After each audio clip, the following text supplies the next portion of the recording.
I forbid my mother from bringing her boyfriend to my wedding, but she won't drop it. Trigger warning for substance abuse and dementia. So if you can't deal with that right now, please skip to the next story.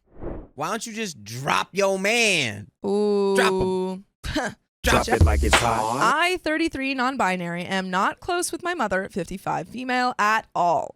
She divorced my dad, 60, when I was 7, and almost immediately married my stepfather, Mark, whom, despite everything, I was close with.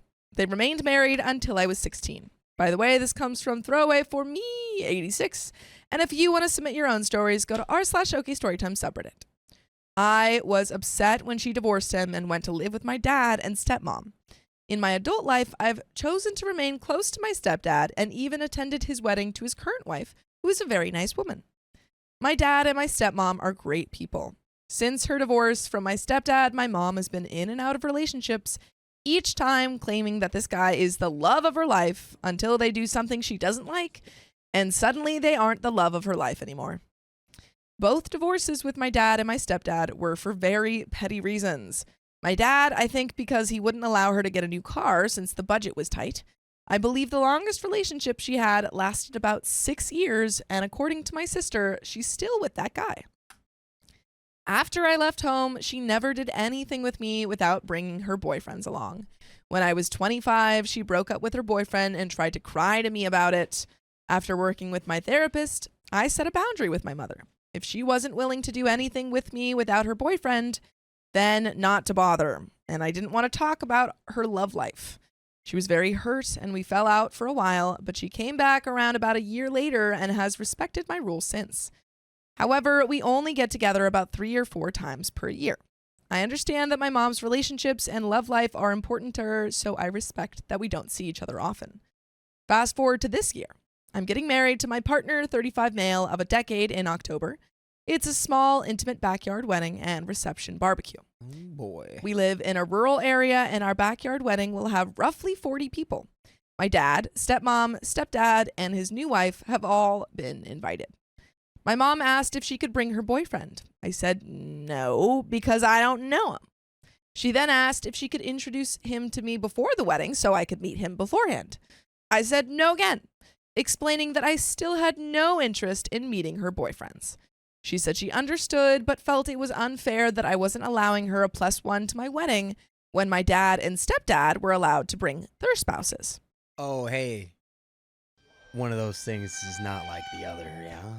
Well, she has been with this man for 6 years. This boyfriend? This boyfriend. This boyfriend? Yeah, this boyfriend. Are we sure? Yes. I don't remember that. They said that? Yeah. They said it was a late night, everybody, okay? She went to sleep before I did. Okay, an hour and a half before both of us, actually. And now, you know. An hour and a half. No. When did you go to sleep? It doesn't matter. What matters is that, no, Mom, you can't bring your boyfriend because something's going to happen with your boyfriend, okay? And then all of a sudden, I'm going to have to talk to you about your boyfriend. I think... Fool me once. I'm gonna get to the end of this, and then I'll have more thoughts. I told her the difference was that I actually knew their spouses. She wanted to know why I was so adamant about refusing to get to know her boyfriend. I explained that I saw no need since she would just break up with him and move on to someone else eventually, as she always had before. Okay, that's pretty brutal. That's harsh. That's pretty brutal. That's you harsh. Don't say that. That's too mean. That's mean. Don't say harsh. That. Inside thought. She started to cry and told me I was being unreasonable and treating her as if she were an oar. Both my fiance and my sister feel like I should suck it up for one day and let her bring her boyfriend so she can be comfortable there. I'm seriously considering it, but I wanted to know if I'm the a-hole here for sticking to my boundary at my wedding and what your thoughts are. And there is an update, but Your thoughts, what are they? I'm a little mixed right now because... But you're a little bag of mixed greens. I'm more mixed nuts. Mixed nuts? Yeah, like a trail mix That right is now. more variety. Yeah. I think it seems like OP has a lot of, like, kind of built up resentment from her childhood of seeing her mom kind of break it off with, like, important people in her life. And I feel like that is coming out here a lot. And I don't know if all of it is necessarily fair. I think that she is allowed to ban anyone or not invite anyone from her wedding. If she doesn't want this man, if she just wants like any, like, people that she knows, that's fine. But I don't think that she necessarily had to say that. Yeah. Like, I feel like she could have said, you know That was what, I wanted to keep it to people that are really close to me. Yeah. And just that. There's a way to navigate that where you didn't have to slam dunk so hard on your mom. Yeah. You know, she brought up like, well, I don't think it's fair. I don't have a +1. You can be like, you do have a +1, actually. You can bring someone else. I just don't want you to bring your boyfriend. You can bring a friend. If you really feel like you're going to be that uncomfortable at your own daughter's wedding, that you need like a safety blanket there of like a guest that you brought. Oh, and also Skylar Rand go ahead and bring a friend. OP is non-binary. Thank you. Yeah. But hey, don't bring a boyfriend. Yeah. I think there is a world where, especially because everyone else is saying like, they can bring their boyfriend. I don't like. I feel like it would be okay if OP met the boyfriend. But like, if I don't care about the boyfriend, but also I'm not have gonna like bring him to my wedding. I feel like you don't have to. I feel like there's a world where you could go either way. But you don't have to be spiteful about it. You don't have to be so harsh. Yeah. I think either way, whatever you choose, approach it with a little bit of kindness. Because it's not like your mom is, it doesn't seem like she was insisting on it. She was just saying like, hey, can I bring my boyfriend? And then you were like, no, because you... but I think at the end of the day, OP can invite or not invite anyone. That is their choice. Update. After reading everything here, I've decided to email my mother and invite him. Okay. Well, there we go. They made the decision. Okay. I was already leaning towards telling her that he can come when I posted. I decided to set some ground rules for my mother. He is there as a +1 to my mother only. I made it clear to her that he is not my family and he is not my stepfather, so I will appreciate her not telling other people at the wedding he is my stepfather. Mark is my stepfather and he will be there. He is not to be in any family photos, in fairness. My stepdad, Mark, won't be in any family photos either. Only my mom, dad, stepmom, and my siblings. He is not to approach me at any point during the wedding and reception. This does not change my previous boundaries. I'm only allowing him to come for her own comfort and to create a sense of fairness. I respect the fact she is in a relationship, but that her love life has nothing to do with me, and I wish to keep it that way. I told my mother that these are my terms for him being at my wedding, and my terms are final, and that I hope she can respect the fact that I'm trying to be reasonable. I used this opportunity to remind her the reasons I put the boundary up in the first place. These reasons include forcing me to do activities with her shorter-term boyfriends in the past, forcing me to only discuss her love life while showing no interest in my life, and putting her relationships above her own children. If she responds, I'll let everyone know. And there is a second update. And Nicole H. says they don't want their mom's boyfriend because they know she's just going to break up with him soon and does not want him in the pictures. I think that is what OP's thinking, clearly, because it's kind of what they said. Are we sure they dated for 6 years? That's what OP's sister said. OP's sister said that her mom has been with this guy for... But like on and off? It just said 6 years. Like the sister said, she was like, yeah, mom's been with her with him for 6 years. Okay. Yeah. All right. But I think that, OP's seen this pattern, so they know a little bit better. Skylar Rand says, wait, didn't OP like one of the step-parents? Why don't they want them in the pictures? I think they just want, like, core family in the pictures. They did have the stepmom in, but not the stepdad. So maybe stepmom's closer than stepdad. Well, stepmom is still in a relationship with OP's dad. Yeah. Stepdad is no longer technically stepdad. He's like ex-stepdad, but still stepdad. Why is he there? Because what's going on? Because OP loves their stepdad. Then why isn't he in the picture? Update 2.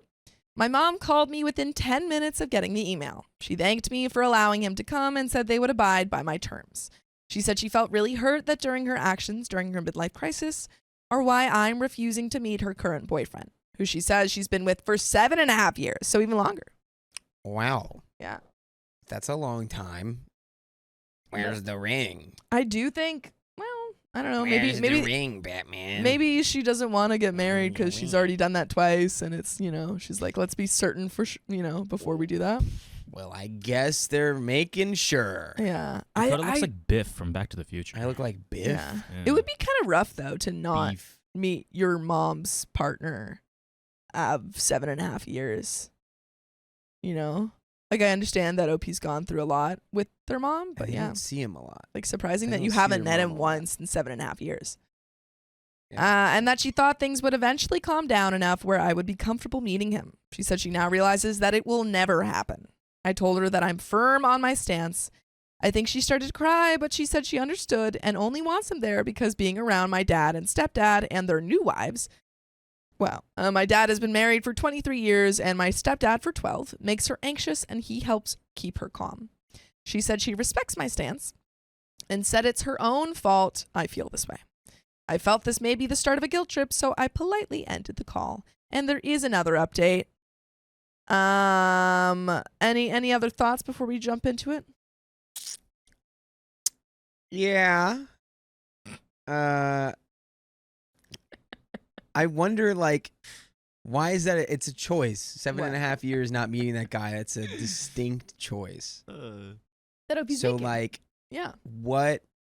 There has to be like some kind of like trauma around. Well, That I think there dynamic absolutely in is. that relationship. I think so. OP has said multiple times, like, I was devastated when the first divorce, and then I was devastated about the second divorce, and then I was having to meet all these people that I didn't, know, and they weren't around long. Yeah. and- So on that level, it also makes sense. It's like, why would I want a reminder that my mom has divorced and like left people? yeah.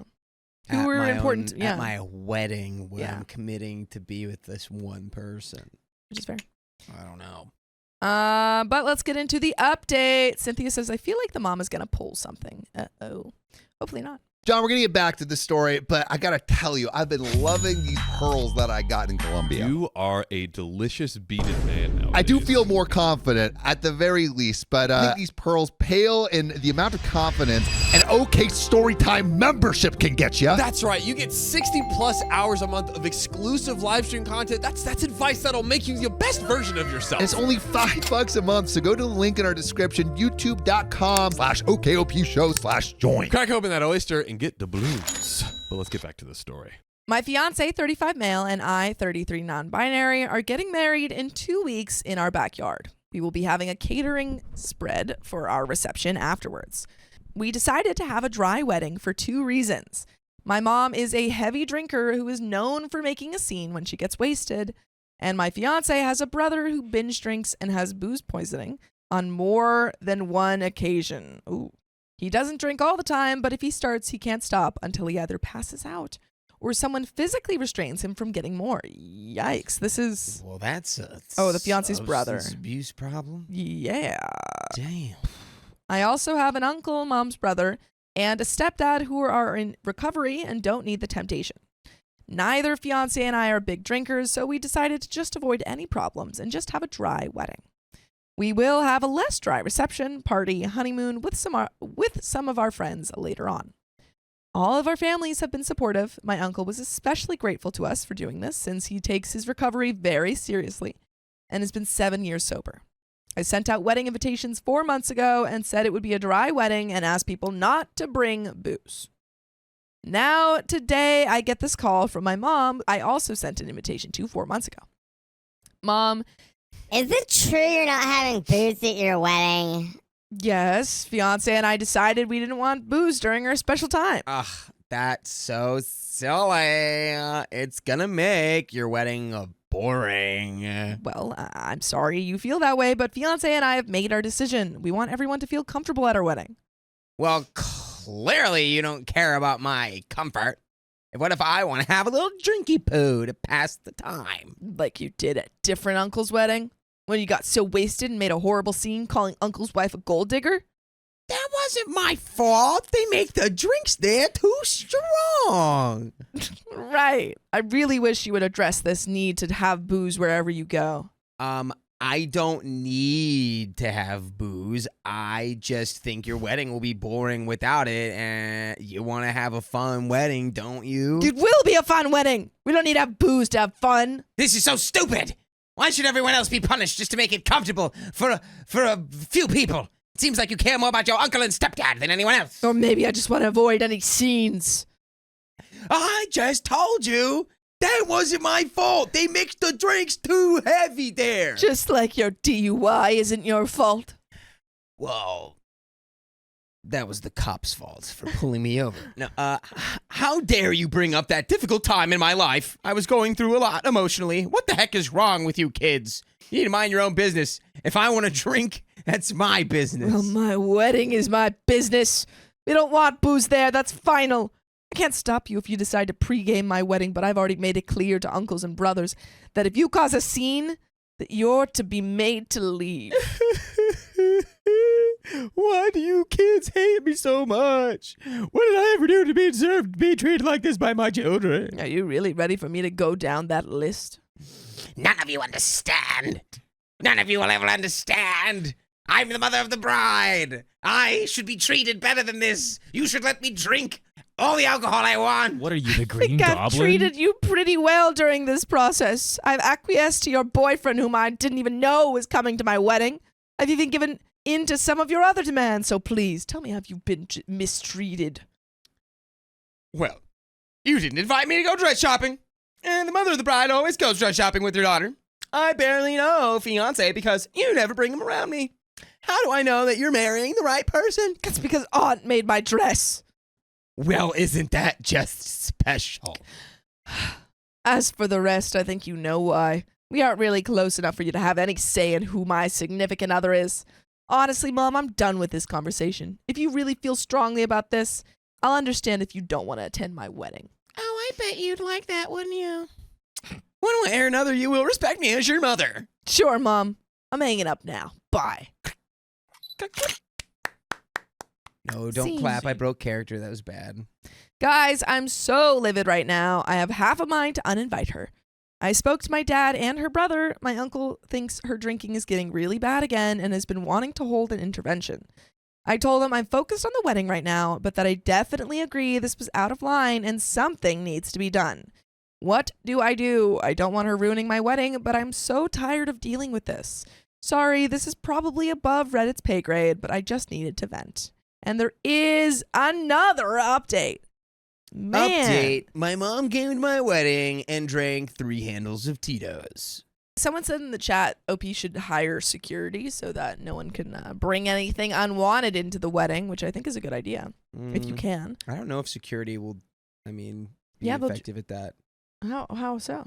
You know, people can sneak in a flask. But if you don't tell anyone that people there's who really security- want to, will figure out how to. But. Sure, but But that's in a limited amount. And Yeah. Yeah. You have your literal own little thing. Great. Exactly. You can only have a little bit. Yeah, no harm, no foul. I for think the most part. people will just respect that, and then just if your mom is clearly visibly intoxicated, you can just be like, Get out of here. Well, in Get which case, outta here. security would help get her out of there.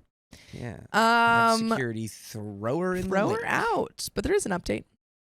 Rake in the lake. I sent a text reiterating the rules. She said she knows where she isn't welcome and said she won't attend. My dad told me not to worry about this anymore and that he'll see to it she doesn't ruin my wedding. And I sent this text to my mom. Mother, at this point, I'm going to officially uninvite you from my wedding. I'm not going to allow you to change your mind, and I prefer it if you not come to my wedding at all, given your poor behavior. At this point, I've decided I don't want any further contact with you unless you decide to curb your toxic behaviors and drinking. I wish you the best. I hope you can find a way to heal, but I can't do this anymore. I'm sorry if this hurts you, but I can't handle you in my life anymore. If you try to force the issue, I'll be forced to take legal action up to and including contacting law enforcement. Please don't contact me again. Wow. Hoo-wee. Wow. Yeah. It's official. It's freaking official. I want to delete her from my Facebook page only to find a post that she had just written saying about how being a mother is a thankless job and how she doesn't understand how she's raised rude and judgmental kids. She ended it by saying she hopes her kids get over themselves someday. I'm done. This sucks, but it's been a long time coming. My head hurts. And there is another update. But any thoughts on that text? Uninvited from the wedding. It seemed like a well-formulated, well-thought-out kind of little guy. So. It definitely didn't feel good to send it. I'm sure it didn't. But That's a really hard text to send to someone who you wanted to be in your life and you've been trying to have in your life, and she just keeps pushing those boundaries. Yeah, she even gave her the green light to pregame. She's like, you can drink before. They? OP? Yeah. Yeah. But the mother doesn't care. She just wants to make ruckus. But there is an update. Raucous. Firstly, I want to thank everyone for the support. You have no idea how much your love and constructive comments mean to me. I'm glad I'm not alone. It's not a huge update, but I guess my grandparents and uncles have had enough. They've decided to stage an intervention next weekend. Oh, that's a good. Hey, that's good. That's good. Well, it seems like the whole wedding fiasco pre-drama has kind of incited this, so that's something good that came out of it. Something. If she refuses to get help, she will no longer be welcomed at family events, and she will no longer be a part of the family. They told me not to worry about it. My sister will go, as she's the only one of her children that even has a real relationship with her. But even my sister said that if she doesn't get help, she will cut her off too. I'm hoping and praying this works, but given that she spent 1 year in rehab and the second she was off probation chose to drink again, doesn't give me a lot of hope. My dad told me he's hiring the local biker gang to act as security. It's fun. Probably effective. I guess so. I don't know. Are they just going to sit on their bikes? Yeah. They're going to form a line of bikes. Can you do that? Can you just the hire a front of the local church? biker gang? Yeah. How do you do that? Do you just go up to them and you're like, "Hey, I'd like You're to not hire saying you for it your right, services?" Keon. You just walk into the Yeah. bar. And you say, "Hey, any bikers around And you here want to say, get rough?" Flynn. No, I'm sorry. It's over. Yeah, you walk in like the SpongeBob scene where I can't remember it.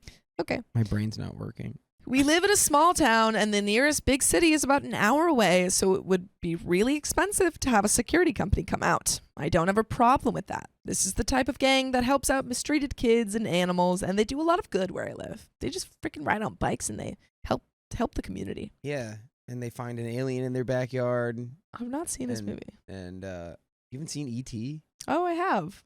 Oh, but I thought you were talking about like a biker gang. Yeah, I don't know. I just know they Yeah, This we're is a bunch talking of about kids on bikes. Guys, we're talking about the movie Old Dogs, and we don't talk about that movie anymore.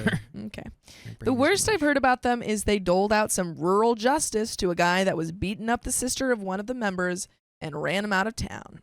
Well, that's a good review. I like that. When my mom got her DUI, she ran into someone's house and car. When she tried to back out, no one was hurt, thank goodness. And I guess it was the house of a relation of someone in the gang, so they agreed to help. They're like, "Oh, yeah, that woman? We'll keep her out." Oh, that one? Oh, we know her. And my dad is paying them to be security just in case. They know my family. One of my dad's cousins is a member. And they know my mom. I think she dated a guy in the gang at one point, and what to look out for. It may be moot if she ends up in rehab. I'm not stressing about her anymore. I have 13 days until my wedding. I'm going to focus on the final touches and just enjoy myself. My biological mom made her choices. Now that I've stood up for myself, I feel nothing but relief. My stepmom will be there, and I see her more as my real mom, so it's all fine. I've been through a lot of therapy already, so I've had to make peace with how my actual mother is. And there is another update. Wee-wee. Kaylee Von Compen says there was a group of bikers called Sober Souls in Denver that held AA meetings, and it was the coolest group I've ever met. That's cool. Awesome. Everyone's I calling love it's a that. biker club. Biker club? Biker club? So a club. You mean a gang? Oh, can we not say that? I don't know. No, it's like it's. Or just, were you there's- talking about ET? I think there's a difference, like when you zoom in, but zoom out. It's like most people don't know the difference between like it's. I think they prefer club because it's like there's no criminal associations. Oh, interesting. Because not all biker clubs commit crimes. Some do. Some of those would them be just gangs, but It's such a funny. It's kind of a funny concept though. A biker gang. You know? Yeah. Have you seen Sons of Anarchy? No, but it's kind of a funny concept. Like a bunch of like people who really like riding motorbikes.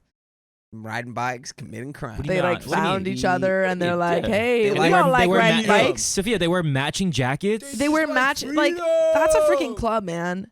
They all wear matching jackets. They have freedom and they get to just ride They around. just ride around They have town. freedom. They rob in a group. banks. They have like a uniform pretty collect much. security deposits. That's practically. I mean, I don't know what. I'm not agreeing with whatever Dakota's saying. I'm just saying it seems like a fun time. Those are the gangs. Well, I'm talking Clubs about. are like, I'm talking about just the You group. see a 1% let's patch. The beat biker up that groups. guy Way. who hit Oh. that girl. Down for that. And there we go. See? But there is an update. I don't think I'd be back so soon, but it's my mom's world, and we all just live in it. My mother had 911 called on her for domestic violence on Tuesday. Oh my God. She apparently started throwing wine bottles at her boyfriend, who locked himself in the bathroom and called the cops while she destroyed their place in one of her temper tantrums. She wasn't making any sense when the cops got there, so they restrained her and took her to the hospital. She's been stuck in the psychiatric ward ever since. Oh my Lord. Jeez. Yeah, definitely a good idea to not have this woman at your wedding. I would have bet $10,000. I bet $10,000 that there was silly drinks involved in that incident. I mean, that she was throwing the silly drinks, so. That's why I'm betting $10,000. My sister was listed as a contact for her and got the call about my mom on Wednesday. The doctors at the hospital spoke to my sister and believe she may be showing signs of alcohol-related dementia and some sort of psychotic disorder, like bipolar disorder. They currently have her in booze detox, and from what my sister was told, it's pretty bad. They won't allow her visitors until she's out of detox. Not that anyone really has a desire to visit her anymore. My sister and I decided enough was enough, and at the request of a social worker who interviewed my sister, my uncles, and my grandparents and myself, we petitioned for guardianship yesterday. A guardianship means they can hold her while it winds through her system rather than releasing her after 72 hours. My grandmother is upset as she thinks all of these issues should be kept within the family and that the state shouldn't step in. That's so stupid. My uncles and grandfather, however, support the guardianship. As far as they're concerned, she's no longer welcome in the family, and they won't allow her to continue taking advantage of anyone anymore. Really quick, it's kind of I understand that a lot of people, like families, do this, but like for the grandmother to say, "Oh, we have to keep it in the family," that hasn't been working at all. Yeah. Like she got to this point, not saying she was in the care of the family, but I mean, that's how she got to this point. She didn't have anyone there. So It's not effective enough, clearly. No. My sister and I say, let her be a professional's problem and let them figure out what to do with her. My brothers don't care and have effectively washed their hands of her years ago. So their stance is whatever keeps her as far away as humanly possible. We can't deal with her anymore, and why should we? With the guardianship petitioned, I'm working on washing my hands of this situation entirely. I'm sure I'll be interviewed about why a guardianship is necessary, but other than that, I don't plan to have any further contact with my mom unless she apologizes and makes amends for her behavior, if that's something she's even capable of anymore. I just don't see that happening, and any compassion or understanding I had for her in the past is gone. Whatever state her life is in, she brought it on herself. I just want to move on with my life without her in it and be done with her for good. It doesn't look like she'll be released from the hospital anytime soon, so there's no risk of her attending my wedding. I did talk to her boyfriend yesterday after sister and I filed our paperwork, and we decided to invite him to lunch. He's decided to break up with her for good, and we learned just how bad things were with her. He's a really nice guy who's been caught up in a bad situation and had no clue how bad she could be. I feel really bad for him. I did decide to invite him to my wedding, as I can tell he's a lonely dude who's been to heck and back. The boyfriend? Or is this... No, this is a previous, right? No? I did... Previous? That's... No. I did talk to the mom's boyfriend. He's been with her for 7.5 years. He You decided think he to doesn't break know up about with- this? And think we he just doesn't know learned... about this? No. And had no clue how bad she could be. I wonder if this is the worst the mom's ever been in his presence. Possibly. Maybe. If this is, or maybe this is just the breaking point. Maybe. Dude, I do think it's kind of ironic, maybe not funny, but ironic, that OP is inviting him to the wedding. Yeah, after all that. After all of that, she's like, yeah, you can come to the wedding. Like, Opie is collecting her mother's exes just one at a time. Yeah, like infinity stones. Not sure he'll show, but the offer's there. There was a time I'd have allowed an event like this to ruin the run-up to the wedding, but I've been able to separate my mom's behavior from the wedding. It hasn't put a damper on it. Now that my mom is squared away, I can enjoy myself. I just put the final touches on the catering order and am expecting the last of my supplies. My aunt wants to put the final touches on my wedding attire. If I haven't mentioned, both fiance and I are huge steampunk fans, and so we're wearing steampunk attire and encouraging everyone else to dress in steampunk. Sick. That's That cool. sounds like a sick wedding. Not required, though. You need to make it required. Steampunk's a little bit of a hard thing. I'm having a Renaissance wedding, and everyone's required to dress up Renaissance. I'm coming as a dragon Easy. then. Easy steampunk. Okay, we got to do Renaissance. Steampunk tutorial. You Ready? can come out dragon inspired. Vest. No, I'm gonna be a welding dragon. goggles. Then you I'm can't coming come as to the wedding. Spyro. You Done. can't come to the wedding. You're out. Dragons are a Renaissance theme. Yeah, but Copper you can't. bands. You're out. Done. My wedding dress is actually more of a suit situation, but it looks bad. But I don't think I'll update again, as I want to pull all of this behind me, and I don't plan to have any contact with my mother going forward. I'm looking forward to a bright future with my husband. My mom can stay in the past, and as cold and heartless as it sounds, I'm glad she's not going to be my family's problem anymore. And another update post-wedding. Woo! Here we go. I never knew dealing with my heavy drinker mother was worthy of a best of post. I just wanted to rant and sanity check myself. Only news on my mother is she's out of detox and currently in a catatonic state, refusing to speak, eat, or drink water. Wow. Oh no. Wow. That's not good. I mean, it seems like the withdrawal it's just really hard on her. Especially with like all, it seems like she might have bipolar disorder as well. They may install a feeding tube if she doesn't let up. I think she's trying to be dramatic and get attention. So do my uncles. I could be wrong, but honestly, I don't care anymore. I mean, regardless of whether or not she's doing this for attention, she still clearly has a problem because you don't starve yourself unless you have a problem, even if it's to get attention. Like, there is some problem there. Gandhi? That's true. Well, I mean, it was for attention, I guess. I mean, good. It was to get attention on a specific issue, but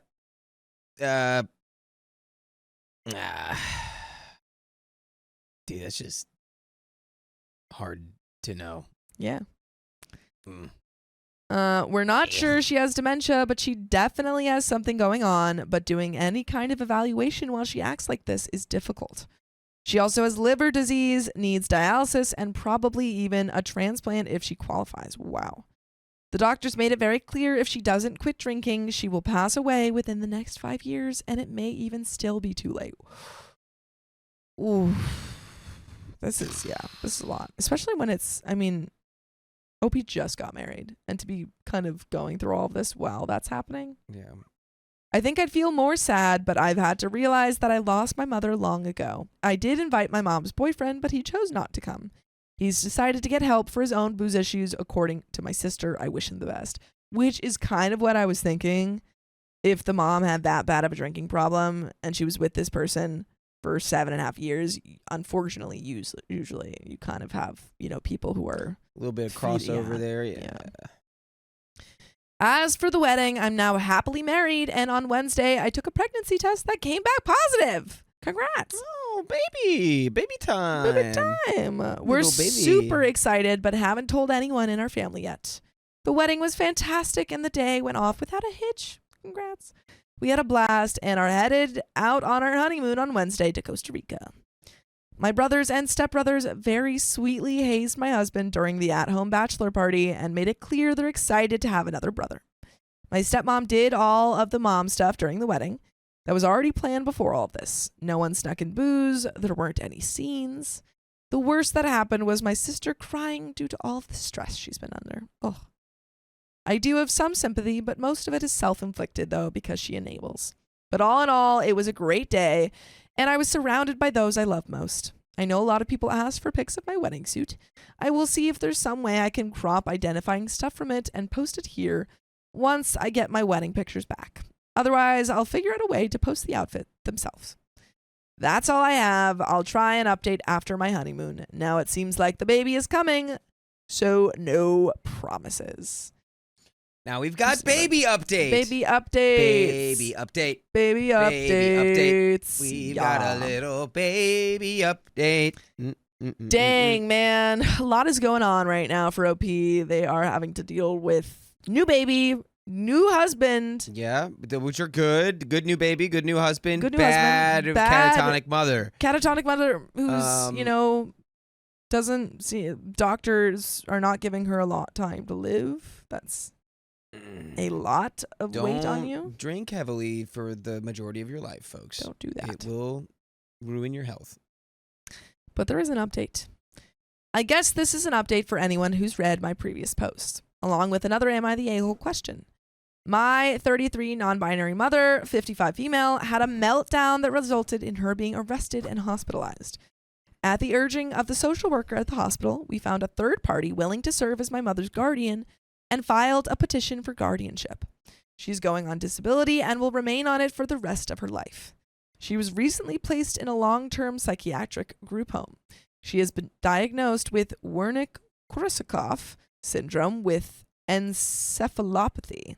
Per the MRI, she has lost quite a bit of gray matter and liver disease. What are those things? Oh, she lost brain. She got brain melting disease. Oh. Dang.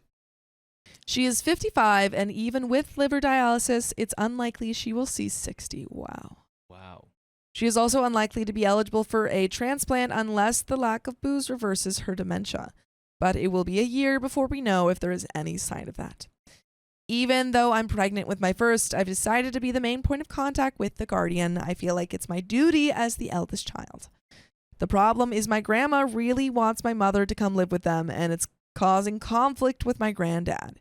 He keeps telling her to back off and that we should listen to the experts. My grandma means well and is an immigrant. She comes from a country where care for someone always falls to the family, and government involvement would be seen as bad. For the record, we live in the U.S. She is becoming more and more insistent that someone in the family should take care of her. My granddad, however, says they are too old, in their 80s, and has been angry because he believes my mother did this to herself. I think it's just his way of dealing with the situation and handling grief. He refuses to visit her, and my grandmother can only visit if one of my uncles accompanies her. My grandmother is insisting that my sister or I should allow my mother to move in and take care of her. She even offered to move in too to help. I told her no, that I have to focus on my growing family, and that I don't have the time or resources to take her to dialysis and medical appointments. Nor do I want to handle the conflict when my mother refuses to cooperate. If she decides to drink or has an episode, I don't want my child to be around that. So I looked it up. Yes. The Wernicke-Korsakoff syndrome, WKS in short, is a serious neurological disorder caused by thiamine vitamin B1 deficiency, often due to chronic alcohol abuse, so that makes sense here, and consists of two stages. The Wernicke's, the short-term acute, the one that was stated, and then there's the Korsakoff syndrome, a long-term chronic memory disorder. Pretty much it's just intense inflammation, swelling of their brain. Yeah. So wow. it's just none of it's good. Yeah, I just don't think that sending her to live with the grandparents is going to help. No, don't listen to that woman. She's just old-fashioned. Yeah. And maybe she's Cuban and doesn't trust the government. But trust you, and you know what? Trust the government a little less. However much you trust the government right now, trust it a little less. But also trust professionals over 80-year-olds who don't have the means to take care of a very sick woman. Your mom has a severe chronic neurological condition, and you are starting a family and are having a child. Not the time to take care of a fully grown human who also never prioritized you. Yeah. And also, you are already taking a lot of responsibility on by being the main point of contact. My sister feels the same way. She wants to focus on her 2 kids and feels like she has already enabled my mother enough. My grandmother did not take the news well. Now, a few of my cousins are calling me and saying that family should care for family. That my mom cared for me as best as she could, and that now it's my turn to care for her. Normally, I'd never let this kind of thing get to me, but the pregnancy hormones are punting in, and I feel awful. Am I the a-hole for refusing to care for my mother and letting a third party be her guardian? No. No, you're not. No. I mean, it's just very few people are equipped to deal with this kind of problem. And you should never feel bad about, knowing your limits. Edit. One thing I didn't mention is that it's currently kind of an open secret in my family that I'm pregnant. I haven't officially announced it because I'm only 9 weeks along. I don't want to announce until the second trimester. But my family members are convinced, and I think my grandma suspects that this is the reason for my reluctance. She knows we've been trying. I also want to say that I love my grandma, but she's hurting right now and feels like she has failed her daughter. I'm trying to be as patient as humanly possible with her. I'm reaching my limit, but I don't want to yell at my 80-plus-year-old grandmother. There is a court date to make the guardianship official on Friday. I spoke with the guardian this morning about my grandmother's objections. She suggested that my sister and I sit down with my grandmother, the social worker, and the doctor at my mother's facility to address her concerns and work out a schedule for my grandmother to visit twice per week. She is trying to set that up after the court hearing on Friday. The cousins in question are nosy busybodies, and I don't like them. They are the product of my uncle's previous marriage to a religious zealot who hated our family, and I hated her. I had no problem telling their father what had occurred and sent him screenshots of their text messages. He yelled at them, saying my mother's condition is too severe for her to live with anyone and that they need to stay out of it and mind their business. I told them where to stick it and not to contact my sister or me about this again.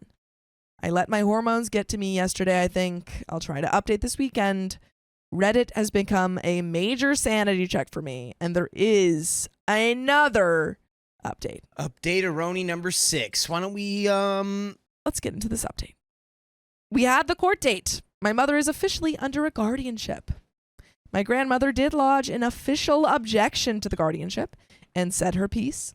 She was shut down by the judge, who said the amount of care and security my mother needs is an undue burden on my family, and straight up said family was deemed incapable of caring for my mother by hospital social workers before she was transferred to rehab, which is good that the judge ruled correctly.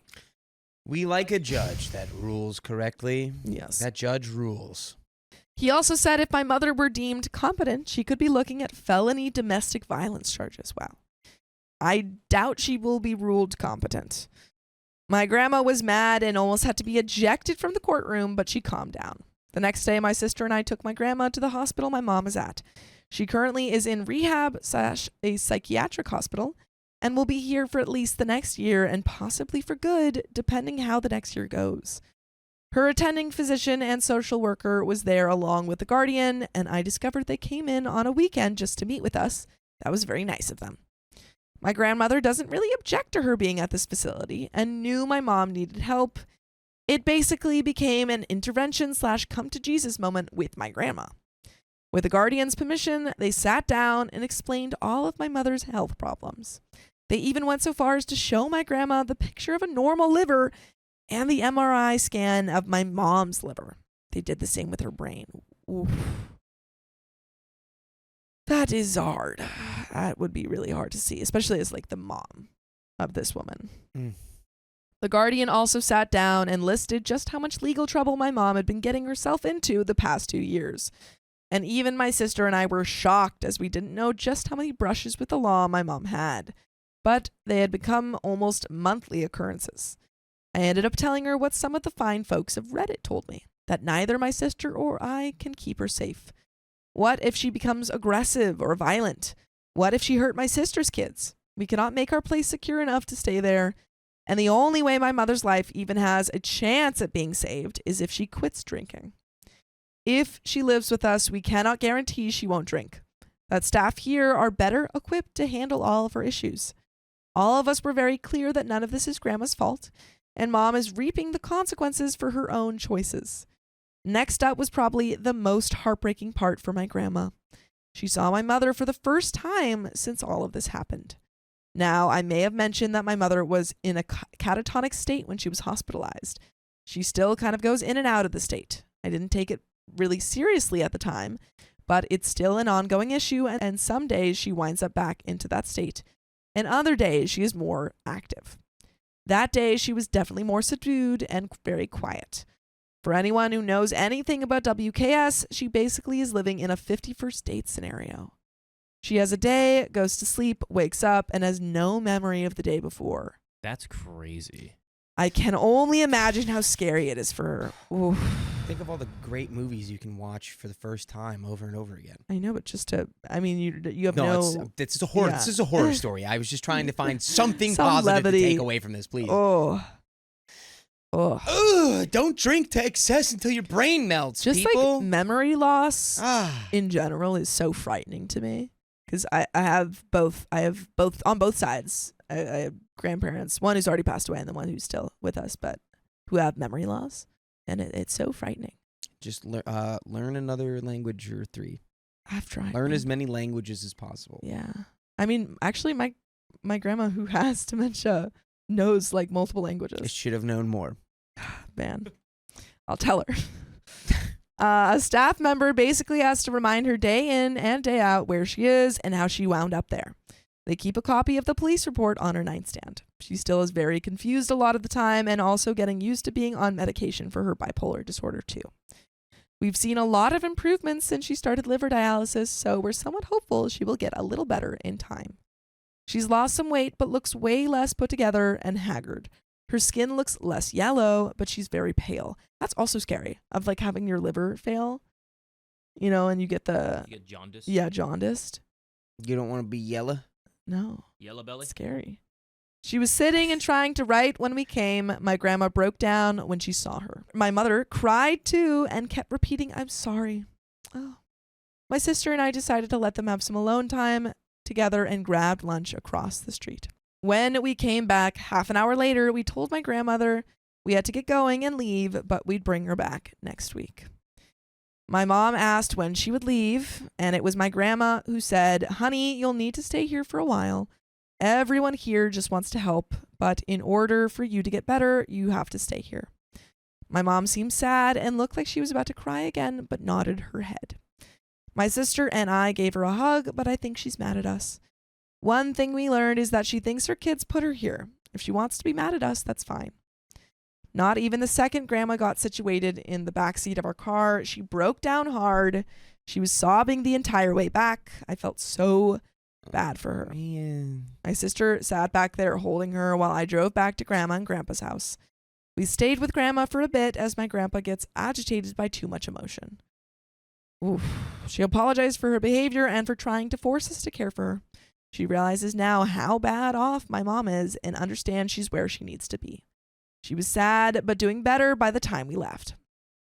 My grandpa said he and my uncle would take her to visit on Tuesday, and I took some further advice and suggested we set up a schedule for Grandma to visit 2 times per week. My sister and I agreed we will take her there once per month each, as that's the most we can handle. Anyways, I really hope this is my last update about my mother. What happens now, no one knows, but she's safe and can't hurt me or anyone anymore. And there is, I think, maybe the final or penultimate update of this story. 7.5 months later. Hi, I'm currently 8 months pregnant. Congrats. Child will be assigned female at birth. My spouse and I don't plan on assigning gender at birth and will let them decide as they get older. The pregnancy has gone relatively smoothly. I didn't do a very good job of hiding my pregnancy that first trimester, so by the time I announced I was pregnant, everyone was nonchalant.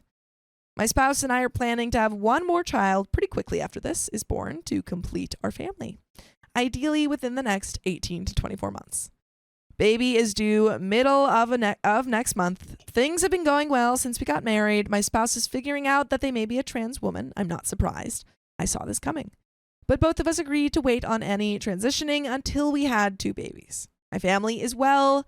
I've been spending more time with my dad and his family, including my aunts, uncle, and my 93-year-old grandmother. My grandfather on my mother's side had a minor stroke. His right arm doesn't move right. Oh, you guys can't catch a break. Jeez. He's No breaks. legally blind and can no longer drive, but he can talk and walk, even if it's difficult at times. After that drama with my grandpa, I've been putting a little more distance between my bio-mom side of the family.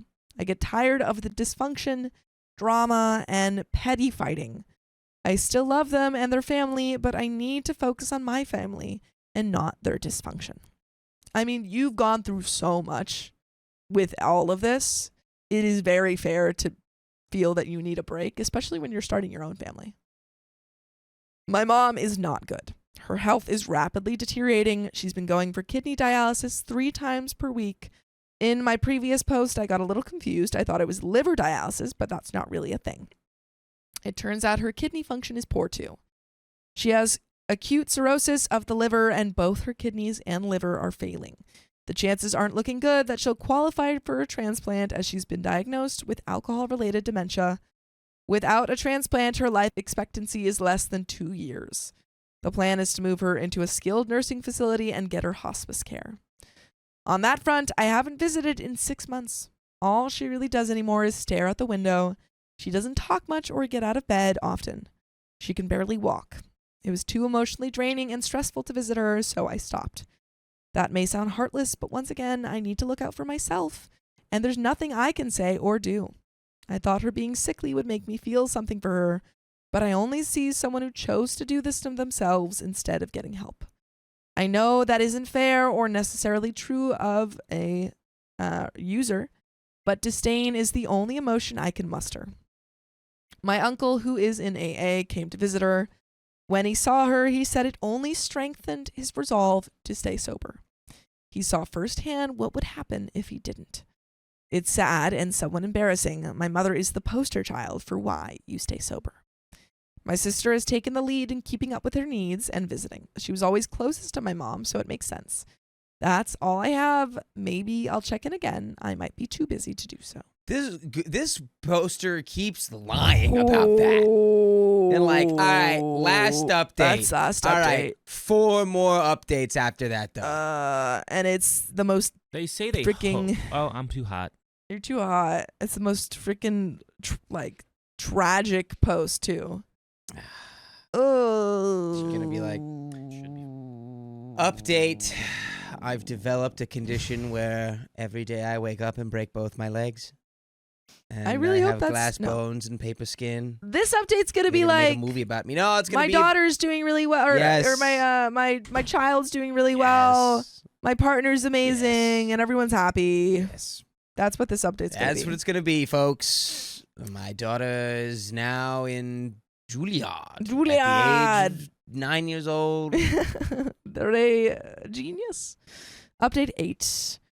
Probably the last one. We'll see. For those that still care, I had my baby. She's beautiful. My spouse and I originally planned to have kids back to back, but that seems insane to me now. Yeah, maybe give yourself a break. A lot had just happened. That is insane. A lot just happened. I That's don't know if insane. we necessarily need to jump into another baby immediately, It's insane. because taking care of one baby is pretty difficult. Look at me. That's insane. We decided to do IVF and surrogacy for the next one. My gender dysphoria after pregnancy got kind of bad, but not PBD bad, or if it was PBD, that's how it manifested, and I'm doing much better. Good. I'm doing what I can now to feel comfortable with myself, and over the summer, we'll start IVF. After that, my spouse and I are going to transition together. That's cute. I love that. We're going strong. We're still figuring out how to transition with kids, but we'll figure it out. I read my post on Best of Reddit Updates, which was weird. People had questions about why I distanced myself from my mom's side of the family. I came to realize after my grandfather's stroke that there is a lot of drama on that side of the family, and I finally saw the dysfunction for what it was. I don't want my child exposed to that kind of dysfunctional family. For the good of myself as a parent and my child, I decided to set boundaries and keep my distance. I love them, but I cannot handle the dysfunction and the fights.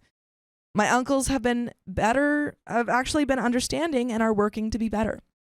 I see and talk to a couple of them on an individual basis. My grandparents, not so much.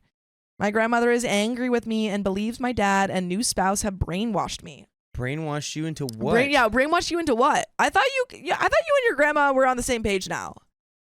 Grandma, what are you doing? She thinks family is family and I need to just accept my family as is. I hope someday I can come back into the fold, but not as things currently stand. Now for the big news. My mother will pass away soon. The plan is to stop dialysis, and she probably won't last more than a day. Oh, no. Oh, Her liver has shut down completely.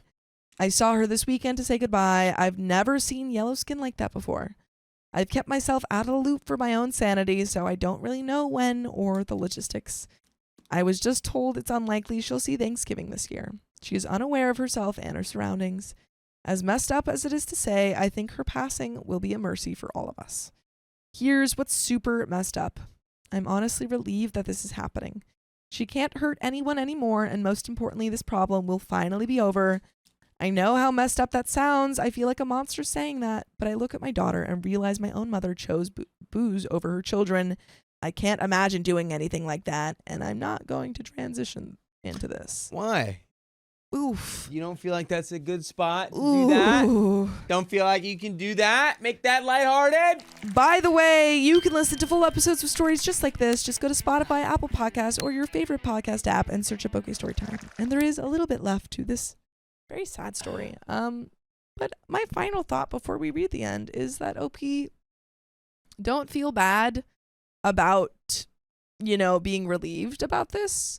I think that feelings towards parents who have wronged you repeatedly and then get very, very sick, and you're watching them kind of slowly, get worse and worse.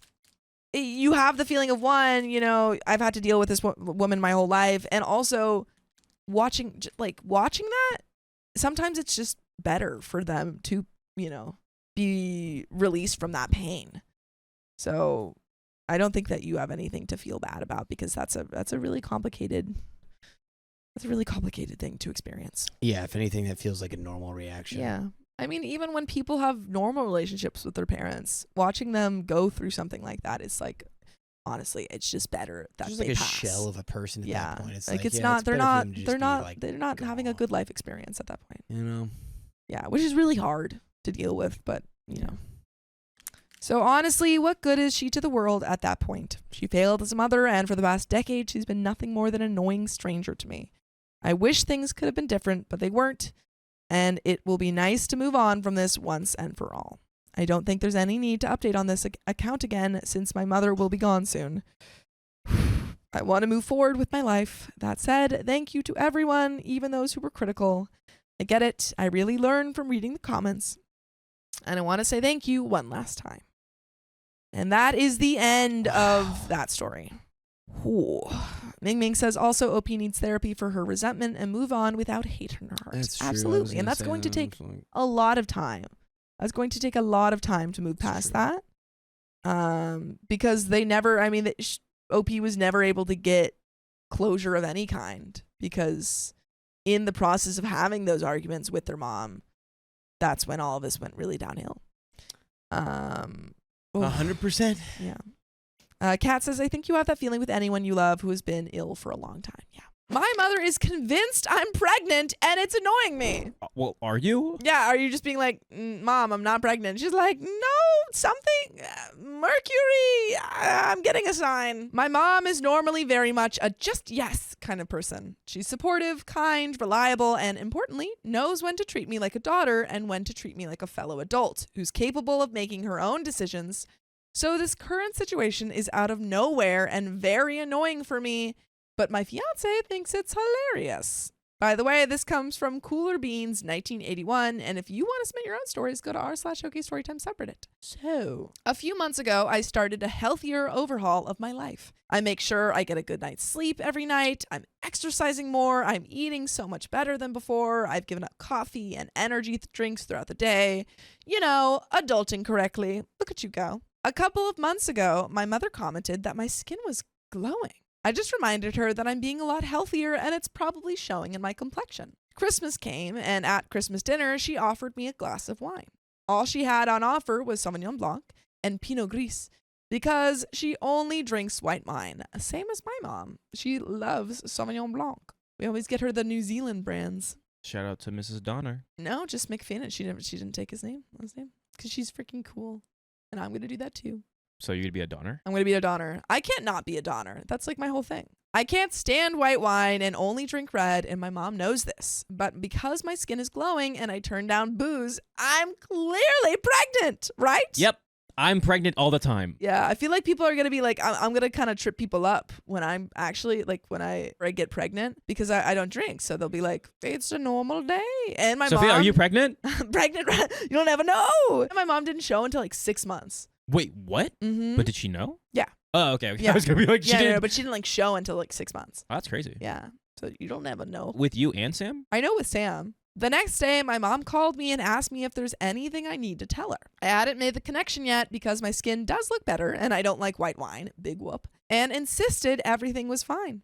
On New Year's Eve, my grandmother greeted me with a normal hug, then put her hand on my stomach and said, "Before the wedding?" and proceeds to frown. She's old school Catholic. A little later, I asked my mother why my grandmother thinks I'm pregnant, and my mom replied, "You don't have to keep it secret, you know. A mother knows." Well, apparently a mother does not know. I told her I was not, in fact, pregnant, and she gave me that, "Sure, Jan, look." We got into an argument, and I left early. I was going to have a few sips of champagne at midnight, and because hindsight is always 20/20, I wish I had stayed and done that to show her I'm not knocked up. Honestly, you should just go get a pregnancy test. Just get a pregnancy test and do it right then and there. Yeah, do it like at the party and be like, "Here, Mom." Does it smell like pee? Since then, I've had a few people, aunts and cousins, text me cryptic messages like they know the secret. Quotes about motherhood, how my fiance will be an amazing father one day, that they hope my niece has a best friend soon, etc. I responded to each of them that they must have texted the wrong person since I'm not pregnant. No way she just texted everyone. She's pregnant. But I hope whoever is looking forward to their bundle of joy. Also, I mean, like, one, just the fact that she is not pregnant and the mom's telling everyone that she's pregnant. But also, if she were pregnant, it would also be a huge violation of her privacy because a lot of people don't talk about pregnancy until a certain, time because it can be very up in the air. There can be complications. And so people don't necessarily say it right away. I would just start drinking in front of my mom. Yeah, I'd be like, no, you just start sending everyone who texts you that, like, a bottle of you drinking wine. I'm on my, every glass, like a glass. I'm just so annoyed because I'm not pregnant. I've told my mother I'm not pregnant. Can't I just use a nice moisturizer and not have crappy wine? And even if I were pregnant, that would be my news to share. Exactly. I'm seriously about to throw a vodka and sushi party just to shut everyone up. Yeah, can I come? Can I come and celebrate with you? Literally, worst news that I ever found out was that you can't have sushi while you're pregnant. Nope, no raw That's fish. terrible news. You can't have raw fish, but you can still have sushi. Cucumber rolls, yeah. Well, That's terrible. I know. Like 9 months of my life, I'm not going to be able to have sushi. Thank God for me. Comments. Yeah, get out of here. Sorry to everyone who can't have sushi when they're pregnant. All the people out there who can't have sushi, I feel bad. There's a couple other things you can't have. A lot. Comment one. We're going to get back to the story, but Sam, you have a copious amount of something. What, John? X's. I have like 4 or 5 or 6. I heard of 6 with a 0 All behind right, it. that 60 number, comes from somewhere else. Where does that come from? It comes from our OK Storytime membership. Yeah, that's freaking right. We have 60 plus hours of exclusive live streams on Monday, Wednesdays, and Fridays. And it's only $5 a month, so go to the link in our description, youtube.com/OKOP show/join. Join a club almost as exclusive as Sam's X is. Well, let's get back to the story. It's very annoying that there are so many things women can't do without people assuming they're pregnant. Comment 2, anytime a relative or family friend calls, answer the phone with, "Hello, not pregnant Jan speaking." Set your voicemail to, "You have reached the phone of not pregnant Jan." If you need to reach me for anything not rumor related, please leave a message after the beep. See if you can set your call to auto reply to texts auto message, "I'm not pregnant." If you're trying to be coy or cute or sly, "I am not pregnant. My mother is losing her marbles." Email to, put the crazy back where it belongs. And update. First off, do you have anything to say? She's not pregnant. She's not pregnant, guys. Stop saying she's pregnant. This is just annoying. I feel like what's the time frame of, was it just one day? It seems like it was just one day. Yeah, I have no idea. I think OP, the glowing thing. I would just go back to my mom if I were pregnant. Or, sorry, if I wasn't pregnant. If I wasn't pregnant. And I would be just sushi, Yeah. drinking, Yeah. and be like, "I'm not pregnant." Just holding a little pregnancy test while you do both of them. Yeah, I agree. Update. First off, many thanks for your replies in my previous posts. You all actually helped me to realize this situation isn't actually funny at all and was a betrayal of trust. So I decided I needed to confront my mother about it. So we went to brunch on Saturday and I ordered a mimosa. Let's go. Exactly what we said. Let's go.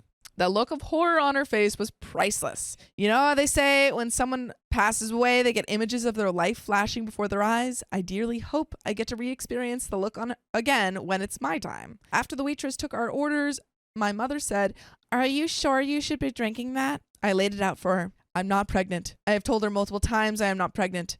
I asked her why I would even have a reason to lie about not being pregnant. I also told her that I didn't appreciate her spreading the rumor that I was.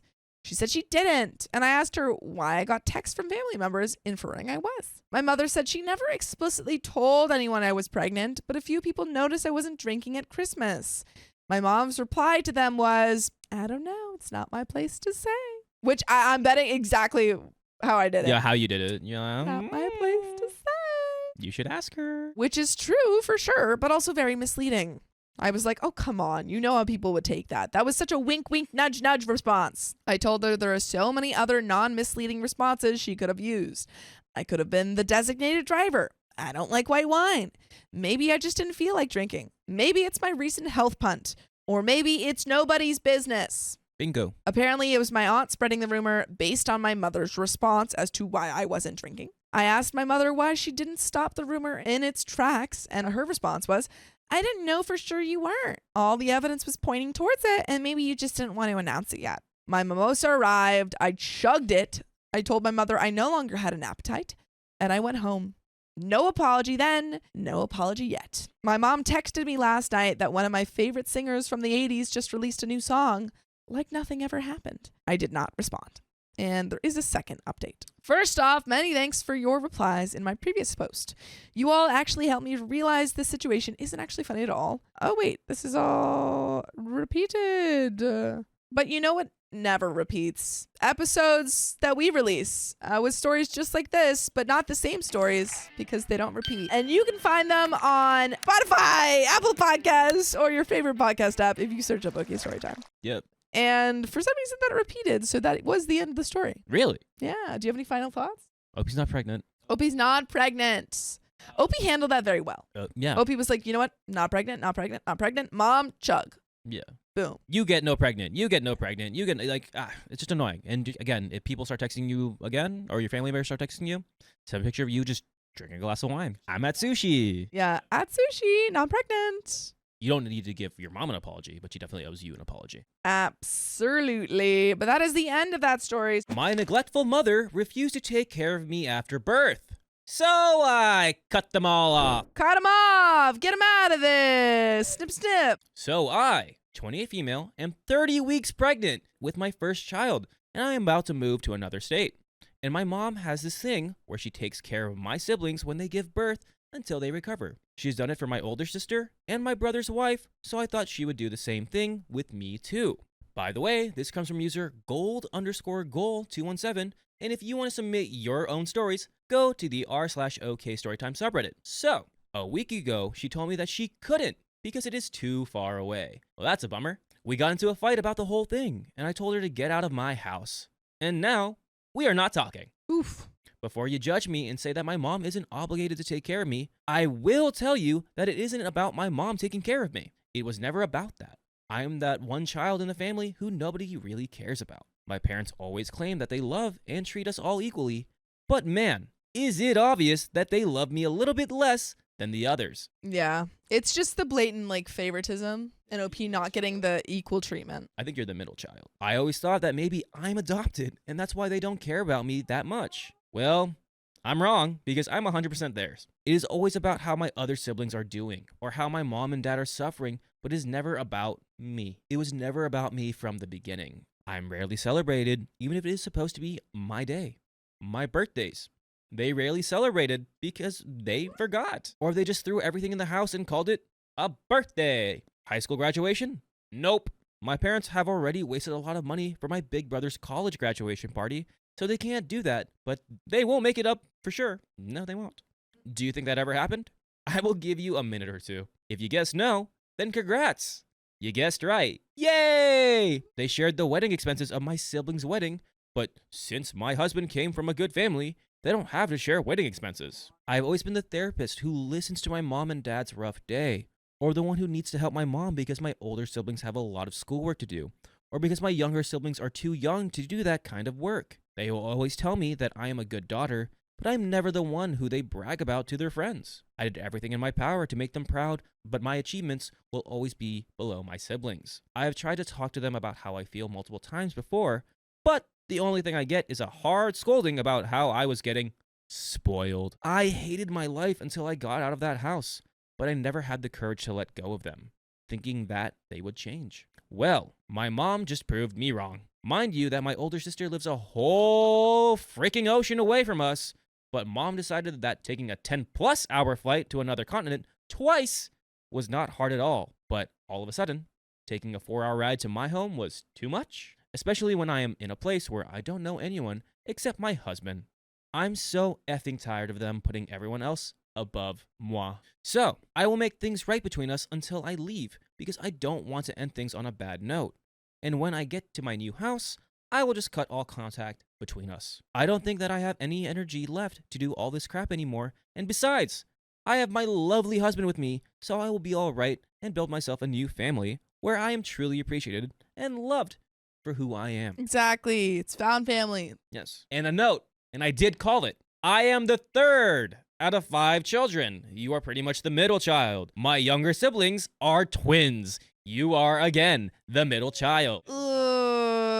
This is so sad. Usually, I called it. It's usually the middle child. It is unfortunate that the middle child gets a little pushed away. Especially when you get to like 5 children. The twins are going to take attention. Well, also, you have, probably the sibling. Timmy and Tommy over there are really cool. The sibling relationship, even if the twins aren't necessarily like getting all of the attention, they have each other. They're the babies. Yeah, they probably are getting attention, but even if they weren't, they have each other. And then the older people are probably like all the older siblings are together. And then OP's just like, yep, it sucks. That's usually the reality of things that I called it, but that's unfortunate. bummer. Update. Well, before we get to the update, Sophia, what would we do if we were in OP's situation? I honestly think maybe you could bring this up to him and say like, hey, you guys haven't been giving me the same support and love that you've been giving everyone else. And then if they still don't hear you, then it's just like, okay, well, I don't need to have like a relationship with you guys if you're not willing to be there for me and I have a new family. Exactly. If you have the receipts of you literally visited Allison, who is 2 oceans away, twice. What? Yeah, it's just like, you guys aren't there for me, and until you guys can be there for me, we can't have a relationship. But that is the end, not the end of that story. I lied. Bold-faced lie. We're not in Colombia. Woo! We've been lying to you this entire time. But we do have an update. That's not a lie. John, you've been dancing a lot. I'm going to give you a live demonstration, and you're going to see it too. Show me those hips. Oh, damn. That is a good move. But you know what is also an amazing move? What is that, Sam? Becoming an OK Storytime member. Yeah, that's freaking right. We have 60+ hours of exclusive live streams on Monday, Wednesdays, and Fridays. And it's only $5 a month, so go to the link in our description, youtube.com/OKOP show/join. Well, let's get back to the story. A lot has happened since my last post. I tried to call my parents, but they blocked, and I couldn't reach them, but I was determined on getting the closure that the younger version of me wanted. That's really sad. This is so sad. I can't imagine blocking your child because they wanted your love. Yeah. So, I called my older brother and I asked him if we could meet up and talk about the situation. He told me that he won't meet up with me after what I've done to our mother, and he berated me. I was ungrateful, and that my mom is in a lot of stress and pain because of me. Now she's feeling something? Yeah, no, incredibly frustrating because all of the other siblings probably have a very different relationship than OP has with their parents. So they can't see where OP's coming from.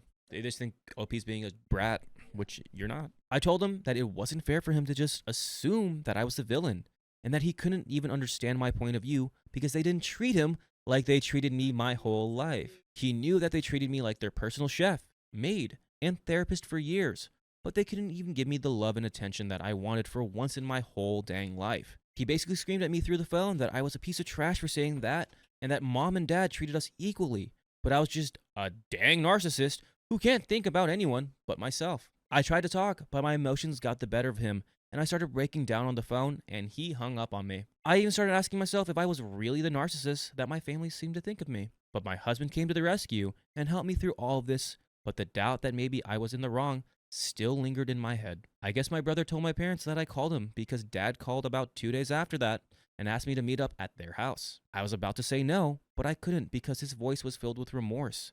So I thought that maybe, just maybe, we can get past the whole thing and I could drop the thought of cutting contact even if my mom doesn't want to help out. After about 3 days of talking to my dad, me and my husband went to their house to talk. I thought that it was going to be me, my husband, and my parents talking, but they invited my brother and his wife. As soon as we sat down, my dad started talking about how disappointed he was with me and that things shouldn't have led to this. I told him that he was right. Things shouldn't have escalated to where they are now. But I assumed that since mom helped take care of my sister and my brother's wife, she would do the same. But she just favored everyone else above me, and it was frustrating. I told him about how I felt the past years, and I told him everything that I said to you guys, us. But all of them acted like they didn't care, which honestly hurt like hell. I knew at that moment that I didn't mean anything to them. So why was I fighting to be a part of a family that didn't want me? Exactly. My husband was going to speak, but I told him not to. Could you imagine the husband just getting up and she just goes, no. No, it's not worth your time. Everyone gave their opinions about it, basically blaming me. And then Dad asked me if I wanted to say anything to my mom. I told her that I was sorry because I didn't want any type of bad blood between us before I close this chapter and move on with my life. But she didn't say anything back.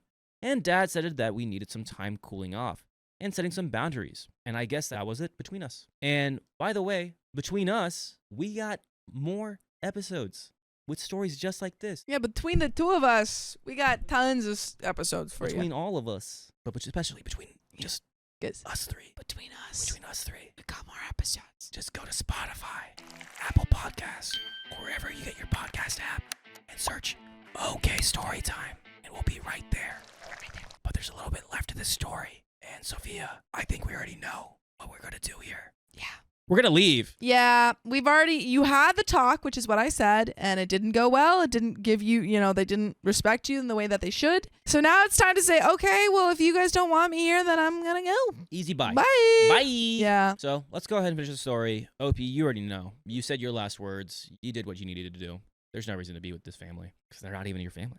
In the next 2 weeks, we were packing and leaving the state. I didn't tell anyone about where my new house will be. Only once I got there and settled down, I wrote a long message about everything they did and how I felt. And at the end of the message, I told them I was completely cutting contact with my parents and my older brother. I changed my phone number and blocked all my family from social media. And you know what? My life has never been this peaceful in a long time. I'm happy about everything, and my baby will arrive any day now. Exciting. Yes, starting a new family. It is honestly stressful, but I love it so much. We hired a helper around the house because why not? Now my day consists of sleep, take a walk, eat some more, have back and hip pains, and repeat, which honestly isn't that bad. Thank you for reading. And that is the end of that story. Dang, man. Lovely. Man. OP. I wonder if I'm going to be like working when I'm pregnant, Like if I'm just going to be like here, like, having a baby. I guess it depends on like, we're doing the same thing 10 years from now. I know, I'm thinking 10 years from now. You're going to be 33? Yeah, I'm going to be 33. Going to be like on the pod. We'll be like, hey guys. Oh my God, we'll have a little OK Storytime kids. Yeah. Scampering around. Little rascals. You have any names? Lucy. But that is the end of that story. My mother lied about my marriage. It ruined my in-laws' life. Ominous. First of all, I wanted to apologize. My story is not funny, but I really need advice. Well, we're not reading it. I can't sleep, and I'm always thinking, me too, girl. I cry in my prayers and ask Allah for forgiveness and cannot trust anyone. I am female, 28, from Egypt, living in Dubai now. By the way, this comes from Mataru or Matarau. And if you want to submit your own stories, go to r/OK Storytime subreddit. So, first of all, I have to tell you, I was raised in Egypt from a middle-class family. But we always lived like poor. My father loved saving money. He didn't like spending at all. Even meat or chickens, we only had it once a week growing up. Still, I have to be fair, my father was a great man. He is the best husband and father, really always loving and caring for us. May he rest in peace. But I never felt like my mom loved him. She always used to complain about him, wishing him to pass away. Ooh. Even saying to his face, I wish you would pass away and we enjoy your money. Wow. Wow. I can't blame my mom. Still, I never agreed with her.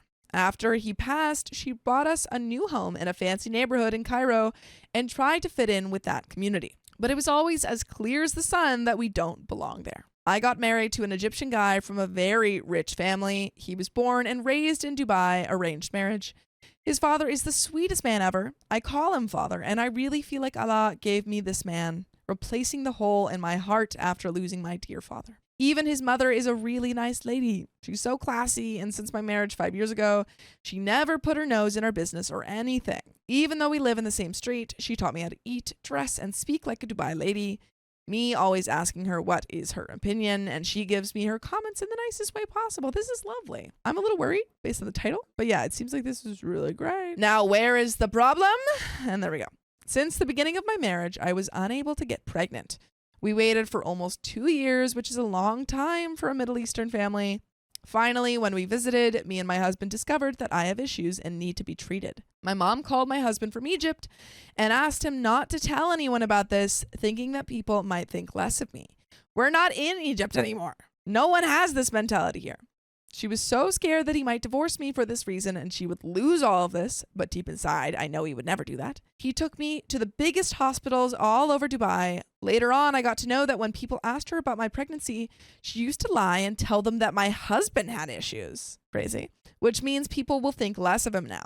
I got really mad at her, but I can't show it in our culture. We cannot raise our voice to our parents. My mother-in-law, we'll call her Sue, got to know about the rumor. She spoke to me and she was very angry. Stupid me told my mom about this and they both fought. It was kind of a big drama that lasted for some time, but it all ended when I got pregnant. My husband funded the entire trip for my mom to come take care of me during my pregnancy. This was the first time my mom left Egypt. She was so happy, and honestly, I was even happier for her. Especially my husband's family has a nice home and cars. She really lived like a queen for 3 months. Every day, Sue sent us breakfast, lunch, and dinner with the driver. I mean, it's Dubai. Yeah, you gotta be like super wealthy to live in Dubai. They started talking to each other again like nothing ever happened. Ooh, alhamdulillah.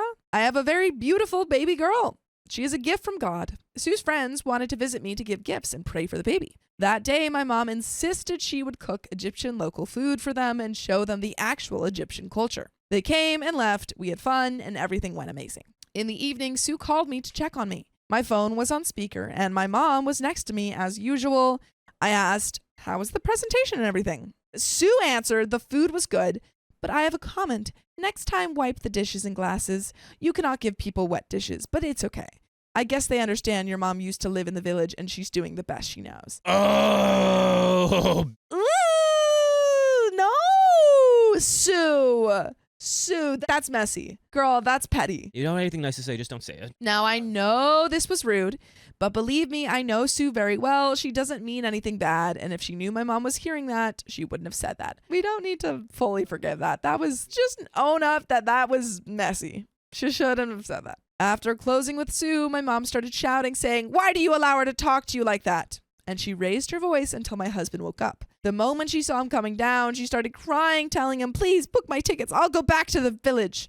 I know your mom was never proud of us as in-laws. She's always treating me so bad. She shouted at me a couple of times. Never happened. And she kept saying many other lies. Then she told him, you can ask your wife. I didn't know what to do. And I don't know why I even got mad at Sue that time and agreed with my mom's lies. John, we're going to get back to the story, but I got to tell you, I've been loving these pearls that I got in Colombia. You are a delicious beaded man nowadays. I do feel more confident at the very least, but I think these pearls pale in the amount of confidence an OK Storytime membership can get you. That's right. You get 60 plus hours a month of exclusive live stream content. That's advice that'll make you the best version of yourself. And it's only $5 a month, so go to the link in our description, youtube.com/OKOP show/join. Crack open that oyster and get the blues. But let's get back to the story. My husband called Sue and said the meanest things I've ever heard him saying to her. You also came from a village. If you forgot your roots, you can visit your brothers in Egypt. Blah, blah, blah. Since, I guess, 2020. Okay. So we're about to time jump. So pausing really quick. Okay, yes. Sue was really rude. I said a really rude comment. Yes. And then the mother got all, upset and was like, oh, she's yelled at me all this time. And then the OP's husband was like, how dare you, to his mom. And then OP backed up her mom. And so now that all just happened. Before we get into this kind of time jump, I think Sue definitely was out of line. 400% Yeah. But if OP knew that her mom was lying, I mean, like, I guess it might be a cultural thing where she felt the need to defend her mother. But, like, it seems like they both are really petty to each other. And it's just this back and forth, which is frustrating to deal with as the children in this situation. What do we do here? I don't know. It's like, I think, honestly, they should have tried to diffuse the situation rather than pick sides, I think. Yeah, because now it's just like what's said's been said, and now you can't take it back. Yeah, I think they should have tried to diffuse it, especially because we know that both of them have contributed to the situation. Obviously, Sue is in the wrong for that comment, for sure. Now it's like a house divided kind of. And we're gonna have a time jump. Since, I guess, 2020, Sue never entered our home. Even her relationship with her son became so bad because my mom kept saying more lies. Honestly, I also did say a lot, and I cut my daughter off from that house. I never felt guilty. I never thought about God's punishment until recently. I got a call from Sue. She was crying. She said, "I will never forgive you. Even after life, I will ask God to take my revenge on you and your mother." Whoa. "You destroyed my home and my family, and your mother is texting my husband what she wants from him. She told me, I pray every day to God that your daughter does to you the same as my son did to me." She said many things I couldn't forget. Apparently, my mom is texting my father-in-law, and I have no idea what type of conversation they're having that made her swallow her pride and call me. Later on, I get to know that she left the home and is staying with her daughter. I feel horrible. I suddenly realized how amazing this woman is, the pain we caused her. Honestly, I am thinking of telling my husband the truth, but I am so scared of him. I can't trust him also now. He hurt his mother so easily. Okay, OP, you're a bit the a-hole. Yeah, what soap opera are we in now? What will he do with me? Girl. You've been living a lie. I thought for a second when OP was saying that, it was just like, oh, she was taking her mom's side because she wasn't sure. No, she was aware of all of these lies and was... And you went with it, yeah. Yeah, you're the a-hole, girl. You're the a-hole. Tell your husband the truth. Absolutely. And it's kind of annoying to me that she's like, oh, I'm scared of him because he turned against his mom so quickly. And it's like, no, he was defending you and your mom. And guess what? It was a lie. Because he thought that you were telling him the truth. He trusted you and you lied to him. You didn't think it was going to get that far. You have to tell him the truth. I feel like I don't love or trust him anymore after he cut his mother off. For you! You did that! For you! OP, you're an a-hole. You're the a-hole. Even if it was for me, she's his mother, he will do the same with me someday or another. Girl, you're the a-hole. I'm sorry, what? This is ridiculous. I feel like OP's is still in this cultural mindset of like, you have to take your parents' side over anything, which is, I think, maybe why she's, defending her mom. I'm pretty sure OP was like, this wasn't going to get that big. Yeah. Like, it was just like a little lie, and it may be like a little family argument. You know who you can always trust? Us. To release another full episode with stories just like this. Just go to Apple Podcasts, Spotify, or your favorite podcast app and search up OK Storytime. But there is a little bit left to the story, so we're going to jump into this because I'm freaking pissed at OP. Yeah, OP, you did a huge 180 there. Yeah, like such a giant 180. Your husband literally defended you and your mom. He lost his mom. He lost his mom for you. And my mother, I'm so angry at her. She destroyed the family and now she's going to destroy my life. Stop pointing fingers. You're pointing fingers now. It's your fault, girl. You were complicit in this. Yes, like your mom started this, but you are also to blame. You went along with it. Also, if my husband gets to know what is happening between her and his father, she did all of that because she's jealous of Sue. I know I'm kind of answering myself, but I can't sleep. I want to tell the truth, but for sure my life will be destroyed. I will lose my husband and my mother. Plus, I don't think Sue will ever go back, even after I say the truth. I feel like they will not bother to apologize to her at this point as well, which will hurt her. It is better for her and for everyone like this, but I just feel so guilty. Please advise me, everyone. I have too many things in my heart to say, but I already wrote too much. I need to talk to someone. And there are comments, and I'm so excited to read them because I feel that they are going to be saying the same thing as us. They're going to be very juicy. Comment 1. You can't trust him? He did the right thing when he thought his mother did awful things to you and your mother. You need to tell him immediately. If religion matters to you at all, you know that if his mother passes away before he asks her for forgiveness and fixes this, it's going to be a really bad thing. He needs to know and he needs to ask for forgiveness. And that is the end of that story, but your lying is serving no one. All the religious cursing here, you need to get this. Oh man. You caused all this. OP, you're an a-hole. I agree. Your mom, a-hole. Stinky, stinky, stinky. But that is the end of that story. I want to cut my mom off because she keeps insisting I drop out of school. Well, maybe she should drop out of your life. Boom. Oh. So, I, 30 female, met my now husband, 29 male, a long time ago. Last year, we got married, and now we have a beautiful 8-month-old baby boy. My mother is very protective of me since I'm the third child and the only girl. By the way, this comes from Annabelle9414, and if you want to submit your own stories, just go to the r/OK Storytime subreddit. Woo! I have 2 brothers. One is 46, and my late brother would have been 42 this year. Since my parents lost my brother at the age of 16, my mom became obsessed with me, dictating how and what I should do with my life. For example, when I was 14 years old, I wanted to study music. She didn't allow it because I would be too far away. I accepted it, and at 15, I told her that instead I would become a doctor. She said, absolutely not. I should become an engineer just like her and my dad. The thing is, I'm terrible at math. Math isn't my subject. So I decided to follow my own path and signed up for classes with more biology, chemistry, and English instead of math and physics. My mom was livid. She wanted to change my schedule, and I told her that if she did, I would drop out and not graduate high school. She backed off when she saw that I was coming home with the perfect grades. Of course, without math. But honestly, that wasn't something I cared about. I graduated with straight A's, and it was time to choose which field of medicine I wanted to pursue. I wanted to be a baby doctor, but because of my chemistry teacher, I decided against it and chose to study veterinary medicine instead. My dad was very proud of me. He said this field represented me as a person because I was great with animals and I loved working with them. I got accepted into university. In my country, we don't have college. We go directly from high school to university. My mom was still mad that I didn't go to an engineering university because, according to her, I was ruining my family's etiquette. For context, there's no one on either my mom's or dad's side who is a doctor. Everyone is either an engineer or an accountant. Wait, so OP wants to be a vet, right? I think so. Or a doctor of some sorts. With veterinary medicine. And that's not good enough for their mom? That's crazy. That's insane. Yeah. I went to theater school. School. There's so many more useless majors than veterinary school. Yeah, come on. Oh my God. I got a degree in theater and lit. The most useless majors. And now she's on a YouTube channel. And now I'm freaking on a YouTube YouTube channel using my majors. So joke's on you. And you know who's not using his engineering major? Who? Sam. Whoa. Sam. There you go. Guess whose major's useless? That's super relevant. Engineering major. Those weren't my interests, and because of that, I was labeled the black sheep of the family. That's crazy.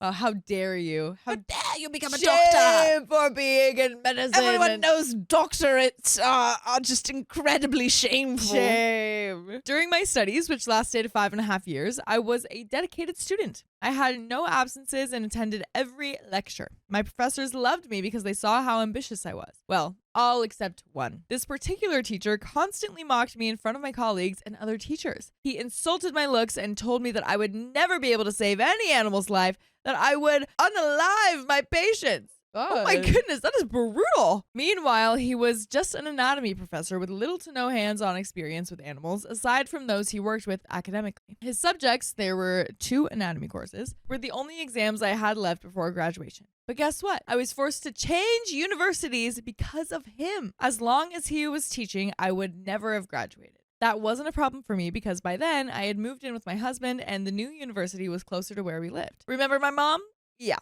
Back to her. For some reason, she was very happy that I wouldn't graduate with a veterinary degree. She believed that this would finally make me come to my senses and become an engineer, just as I was meant to be. Bull effing crap, if you ask me. Now, I'm a Cancer, and when someone tells me not to do something, I do the exact opposite. I told myself that for my son's future and mine, I would graduate with a veterinary medicine degree. My mom was livid once again that I didn't give up. And my mother-in-law, God bless her heart, told me that she would be there to support me, taking care of my son whenever I needed to study. I was beyond thankful.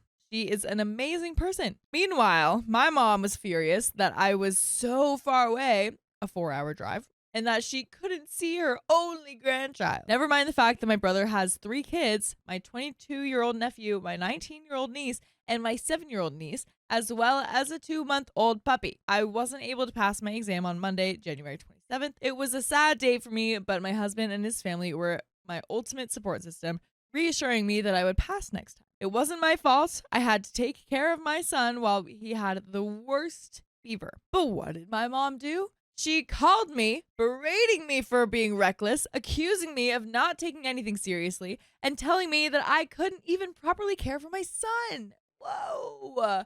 Harsh. That is harsh. Why you gotta be so mean? Come on, man. I was in tears, but I didn't want to scare my son, so I hung up on her and didn't call back. Later, my dad checked in to ask how I was and how my son was doing. We talked a lot. I explained what happened with my mom and told him that if she continued like this, I would cut off all contact with her. That would be unfair to my dad because it would mean that he wouldn't get to see his grandson. Both of my parents are 67 years old and will turn 68 this year. I don't want to hurt my dad like that. Today, my mother called me and said, because you're keeping my grandson away from me, I will not pay your tuition anymore. Mind you, I had offered to pay for my own education, but she insisted because, and I quote, it is my job as a parent to support your education. I agreed to this, even though I didn't want to, mostly because my dad insisted. I asked her if she was serious, and she said yes. She told me, you have plenty of time to come visit me, but instead you stay over there and your parents-in-law get to spend more quality time with my grandson. Let me clarify something. I don't mind traveling to my hometown, but in my country, there's a law stating that when a child is under 2 years old, a parent must be seated next to them in the backseat of the car. This means I cannot drive to my hometown alone while my son sits in the backseat. I also cannot put him in the front seat because that is also against the law. We're going to get back to the story, but Sam, you have a copious amount of something. What, John? X's. I have like 4 or 5 or 6. I heard of 6 with a 0 All behind right, it. that 60 number, comes from somewhere else. Where does that come from? It comes from our OK Storytime membership. Yeah, that's freaking right. We have 60 plus hours of exclusive live streams on Monday, Wednesdays, and Fridays. It's only $5 a month, so go to the link in our description, youtube.com/OKOP show/join. Join a club almost as exclusive as Sam's X is. Well, let's get back to the story. Dang, that's tricky. Yeah, that puts you in a very tough situation. You gotta be. What if you're a single parent? I guess you gotta find like a. Oh yeah. Can't drive around your. Gotta get someone to help you out. But also, this mom is saying like my grandson, but it's the other people's grandson too. Yeah. It's the parents-in-law's grandson also. That's so silly. But you know what isn't silly is the fact that we have full episodes with more stories just like this one. Just go to your favorite podcast app, Spotify, Apple Podcasts, and search up OK Storytime. Do it. Do it. I explained that to her, but she always starts screaming at me and making me feel bad about myself. I told my dad multiple times that we can go there when my husband is available because he is also working and we cannot just decide to go. He told me that he had talked to her and calm her down, but so far, nothing has changed. So now, I want to ask, would I be the a-hole if I decided to cut connections with my mom, knowing that I would hurt my dad as well? Tell me the truth.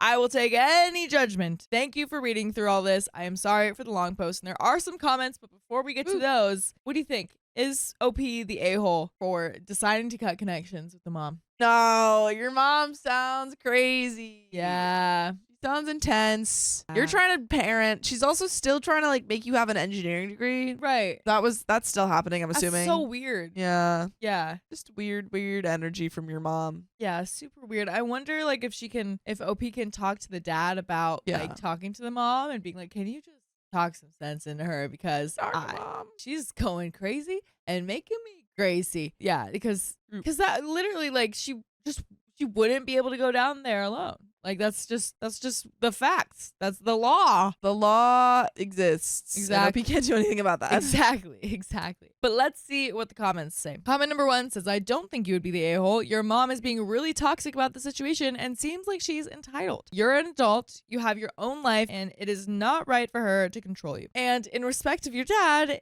it's not like he can't see his grandson. Like, he can always go visit, right? Just without your mom. OP responded, you're correct about my dad. He's always welcome to come, but I know that my mom will tag along and make my day worse. The main reason why my dad isn't coming is because my mom is so controlling and my dad is the type of person who doesn't want to create drama and he's avoiding it.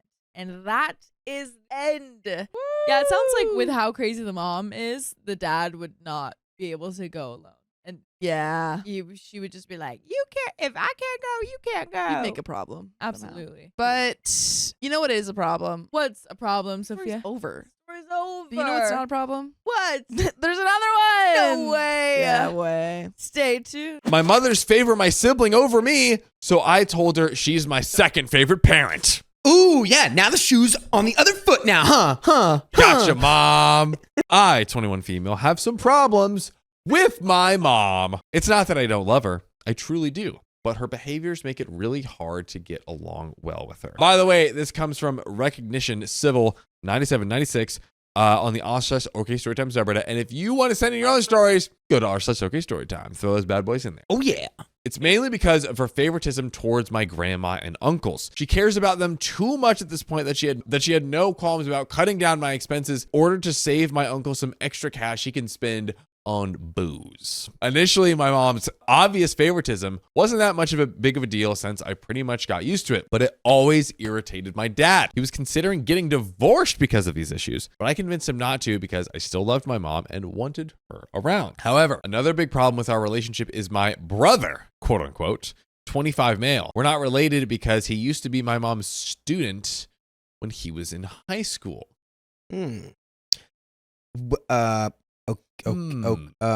That's a very tenuous connection. I am concerned about this particular relationship.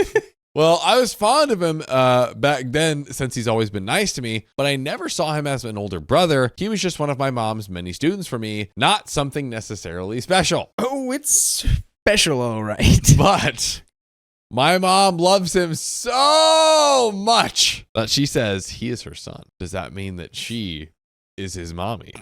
I'll let you decide.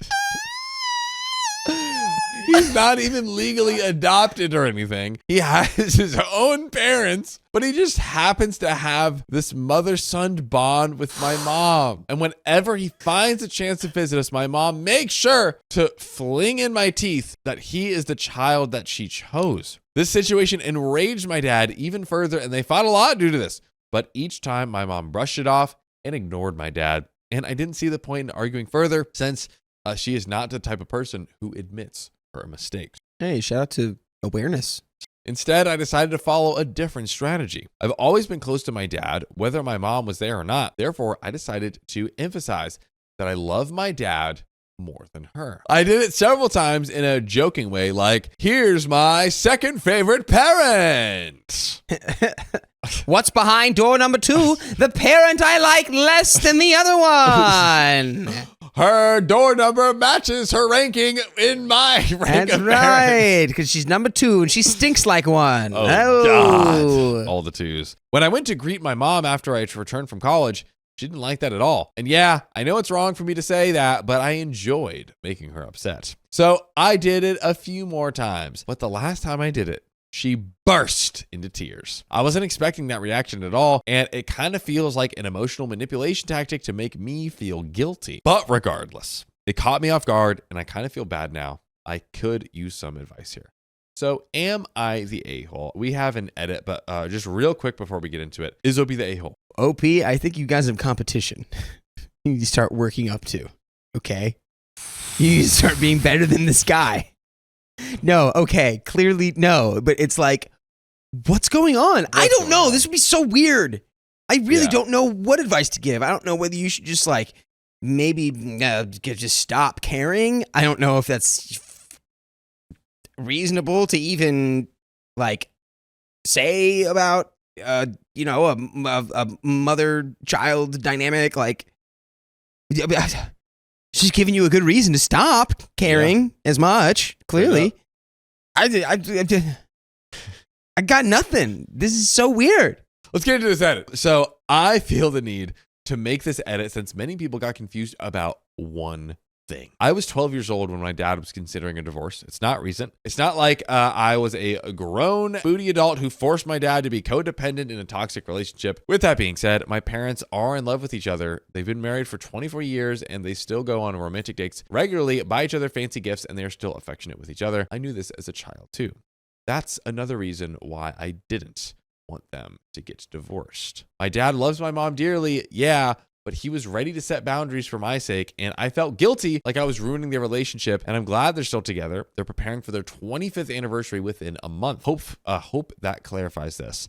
And we have a big old whopping edit that we are just going to whop right on into. Swan dive right into that.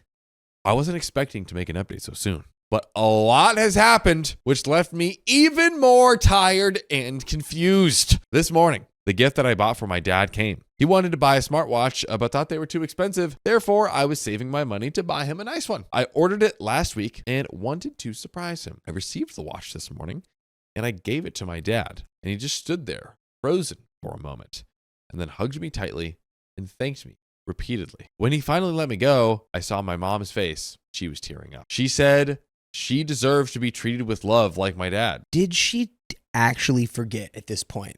What are we doing? What are we doing? Does she not know? Tell her. You gotta tell her.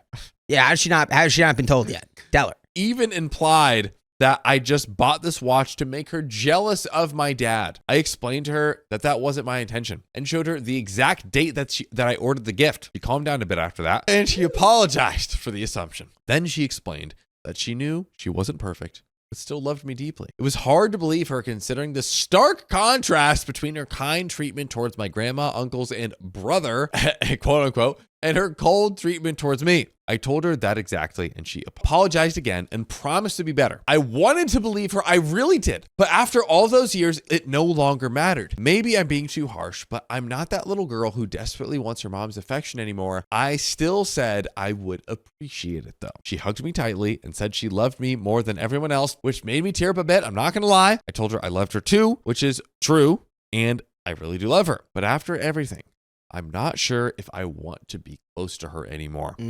I just feel numb, if that makes sense. However, I'm seriously considering going low contact with her. My college is going to start within 2 weeks, and I won't have to see my mom until next summer. This is good, I guess? Question mark? At least I will have time to cool off and think about if I still want to have a relationship with her. In any case, I'm firm about going low contact. I don't think I'm ready to cut any ties with her for good, at least for now, because if I go completely no contact with her, I fear I might end up forgiving her. That's why I think going low contact seems like the best option here. It's kind of a switcheroo. Yeah, it's almost like you cut off contact. It's like she starts going to the grass is always greener. Yeah. Flip-flop syndrome. It's like, oh, you know, that is my mom. It may be. Yes. He's like, no. Like, no. I need to remember. I always have that 2%. Never forget. Okay? Never forget that 2%. That just reminds me, like, nope. That's why. This is why. Oh, yeah. We keep it separate. Should I go no contact with her? Or do you think that I've been too harsh with her? I don't know what I should think. I'm really confused. Any suggestions about my situation? We have an update number 2, but Dakota. I think low contact is fair because, like, you know, it's both. It can remind you whether you want to maintain a distance between the two of you, or it can inform you on if you might be changing your mind about what you want to do. But either way, it's like her weird, like, refusal to see your perspective in this, where it's like, I don't understand. It's like, how do you not? I mean, right? That was basically her take. The mom's take? Yeah. What would, like, am I not remembering that right? I'm sorry. Like, but the mom's take on, like, was like, why are you doing this to me? And then OP was like, because this. Yeah. Mom's take was like, what? That's crazy. Yeah. Mom refuses to accept reality and instead creates her own distorted reality that serves her sick, twisted, whatever's going on with her. So with that in mind, it's like, you're probably not going to really make any headway there in a constructive way. So any kind of bridge for this gap is going to have to come from her side first. Yeah. All right. Update number 2. Let's get into it. Not much has changed since I made my last update, but I still want to share some details with you guys. First of all, my mom is treating me better now. Okay. I don't trust it. The first thing she did when she woke up this morning was coming to my room to kiss and cuddle me. Again, don't trust it. Which was something she used to do when I was a kid. Not gonna lie, it felt really nice and emotional. I felt like that little girl who wanted nothing more than to spend time with her parents. However, it also reminded me of the fact that my mom wasn't doing it since I was a kid. And that feeling of being unloved and neglected came back, so it kind of became a sort of bittersweet moment for me. My mom was nicer towards me overall since that gift incident that I shared in my last post. I was not sure about what to do, but I was highly considering going low contact with her. There are several reasons why I chose not to go full no contact for now. One, if I go no contact with her, it can cause me to miss her, which would make me more emotional and weaker in the process. Therefore, I think I would end up forgiving her even after everything that's happened. Does this make me weak? Perhaps, but at least I know myself. Number two, it could damage my relationship with my dad. I didn't realize this possibility. Someone made this point in that post. As I mentioned in my other post, my parents love each other very much. That means if I go no contact with my mom, might end up sacrificing my relationship with my dad since we'd have a much more limited time to see each other. And I don't want that. And number three, I consider going no contact a bit extreme for my situation. I've seen people here who deal with serious problems because of their parents, and that's why they go no contact with them. And they absolutely have every right to do that. But to be honest, my mom isn't a Disney villain or an overall bad person. She's just a flawed mother with her problems. You know what? We can bring down the hammer a little bit more on mom here. We can be a little more critical. I think so. Yeah. I believe so. Yeah. I believe so. We can come down a little harder on them. Mom deserves a little bit more than what she's getting over here. Just a bit. Oh. Just a bit more. However, I know I'm not responsible for her problems, and I'm sure as heck I don't feel bad because of them. I still love her and understand her motives better now, but I also understand that those problems don't justify her mistreatment towards me because I'm tired of excusing her behavior. Look at those big facts right there. Boom! That gets 5 big booms. Big booms. Brought the boom with those facts. And you know what? If you want to bring the boom to your freaking ear holes, you should go to Spotify, Apple Podcasts, or your favorite podcast app, and listen to listen, this is one story. How about full episodes? How about that? How about it? Why don't you go there and search OK Storytime and instantly just listen to the whole catalog? It's all right there. Yeah. While you're washing dishes, anything you got. But yeah. Say howdy doodle to 48 consecutive days worth of podcast content. Now, many people in my last post also suggested that going low contact for now would be the best solution for me. And I agree that this is the best, not just for me, but also for my mom. This is what I'm going to do. Also, I can't believe I say this, but I actually missed my college. Being back there will give me some time to cool off and take everything in. If anything, I'll be distracted for a while. Anyways, I'm really grateful for all the support and advice. You guys are truly amazing. Thank you for everything. My mother mocked me for wanting to wear a suit to prom, so I defended myself. Good. You probably looked so much better than her and she was jealous. For context, I am in my last year of high school and I'm going to be having my prom at the end of the year. Many have already started looking for or have bought what they will be wearing. I usually am not a big fan of dresses as I'm not very comfortable wearing those. By the way, this comes from user TiredLOLL, and if you want to submit your own stories, go do it at the r/OK Storytime subreddit. So now I know that compared to others, I'm not really what you would call overweight, but I know I am far from skinny and have always had issues with my image from a young age. Though in the last few years, I've lost a bit of weight, but not necessarily in the healthiest ways. Added to the fact that I've often been made fun of for my weight and how much I eat, not only by kids at school, but also my family, including my mother. Yeah. The more I was looking through pictures of dresses and prom attires, the more I realized that wearing one of those would be an issue for me and my self-esteem. While looking, I came across this image of a girl wearing a darkish red suit with a black corset as a top instead of a blouse. Type prom suits women in Pinterest and you should find it. And so far, that's really been what I've been set on wearing. Sophia's immediately going. I'm on it. So, I really like it. It's in my style, and since it's a corset, I think I should be comfortable with myself wearing it since it would hide my body more than a dress would. And anyway, I've always been more comfortable with jumpsuits and pants, etc., and that's a known fact to people around me. Now, my family is very religious and not very open-minded regarding many topics, especially my grandmother with whom we live. I've tried bringing the topic up to my mother, but every time she hasn't taken me seriously and instead makes jokes about it or has simply ignored me and been telling me we should go out to look for dresses. A few days ago, I tried bringing up the topic again, but she mostly just made fun of me and dismissed me. My grandmother got involved and my mother summed up the situation to her in only one sentence, in a way that I know she knew would get a reaction out of her. She wants to wear pants at her prom.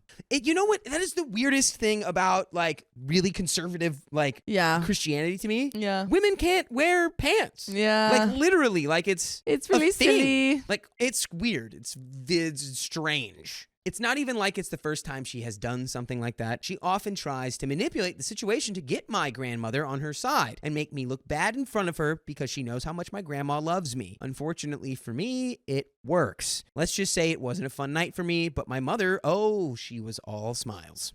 Fast forward to yesterday, I was still upset at my mother, not just because of the whole prom situation, but just for her overall behavior with me in the last few months. The things mentioned before, never apologizing for making me visibly upset, even after telling her that she has upset or hurt me, always having something negative to say about me, my interests, and my choices, forcing me into clothes I hate for multiple events, and going to get a hairstyle I said I didn't like for my graduation picture a few weeks ago. While I was getting dressed like I was in underwear, she came to me trying to joke around and hug me, knowing that I don't like hugs and often ask her not to. When she noticed I still looked upset, she asked me, laughing, if I was actually mad because of yesterday.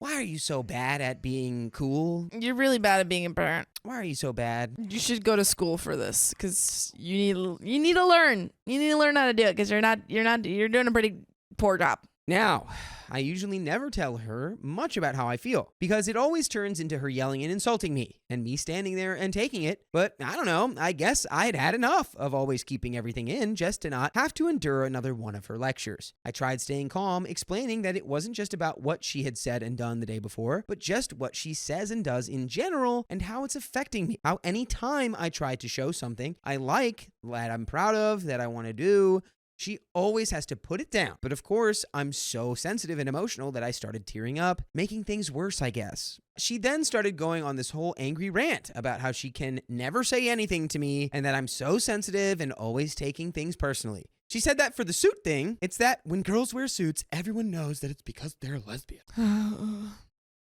Why is that a bad thing, mother? Why is that bad? That pretty girls wear pretty dresses and that this is not what I'm supposed to be wearing at a ball. That prom is still pretty far away and that there's no need for me to fixate on those things now. That when I'm fixated on something, we can never change my mind, that I'm focused on that and get tunnel vision.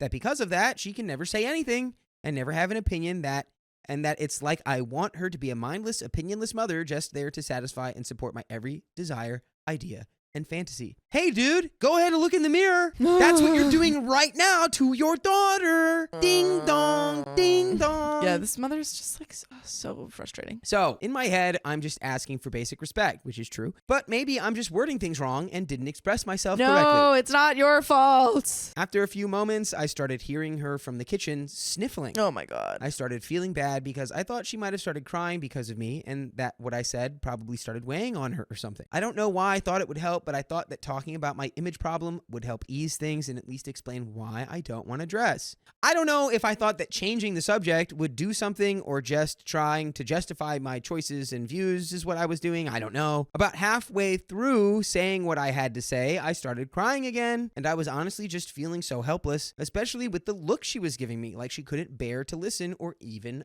look at me. I was saying something along the lines of not feeling good and confident enough in my body to wear a dress because growing up, I kept getting comments about my weight and my stomach and still hear those things sometimes. I didn't even specify anyone or any names. Yes, I mostly meant people in my family because it's true, but it's not like it was just them. I guess that didn't change anything. She stopped me while I was trying to talk. She got even angrier going on this rant about how I'm always dramatic, how I get too influenced by media and TV, and that I'm saying nonsense when I know very well that I'm not fat. Her words exactly. That's how the family is. That we always joke about subjects like that and that I'm too sensitive. She jokes about herself being fat all the time, so I shouldn't be bothered by her saying the same things about me. And that's also a problem because like, a lot of times when you have like, especially with like women and stuff, like when you have mothers who have this kind of like, not old fashioned, but just older view on body types, and it's like not great. It's still not a great view, like healthy view on body types and stuff. Like they think thinness is the best thing ever, and then they put that on their children and they're like, oh, it's fine. I'm like, I'm not saying anything that I wouldn't say to myself. And it's like, no, you shouldn't be saying that to yourself either. Yeah, it's like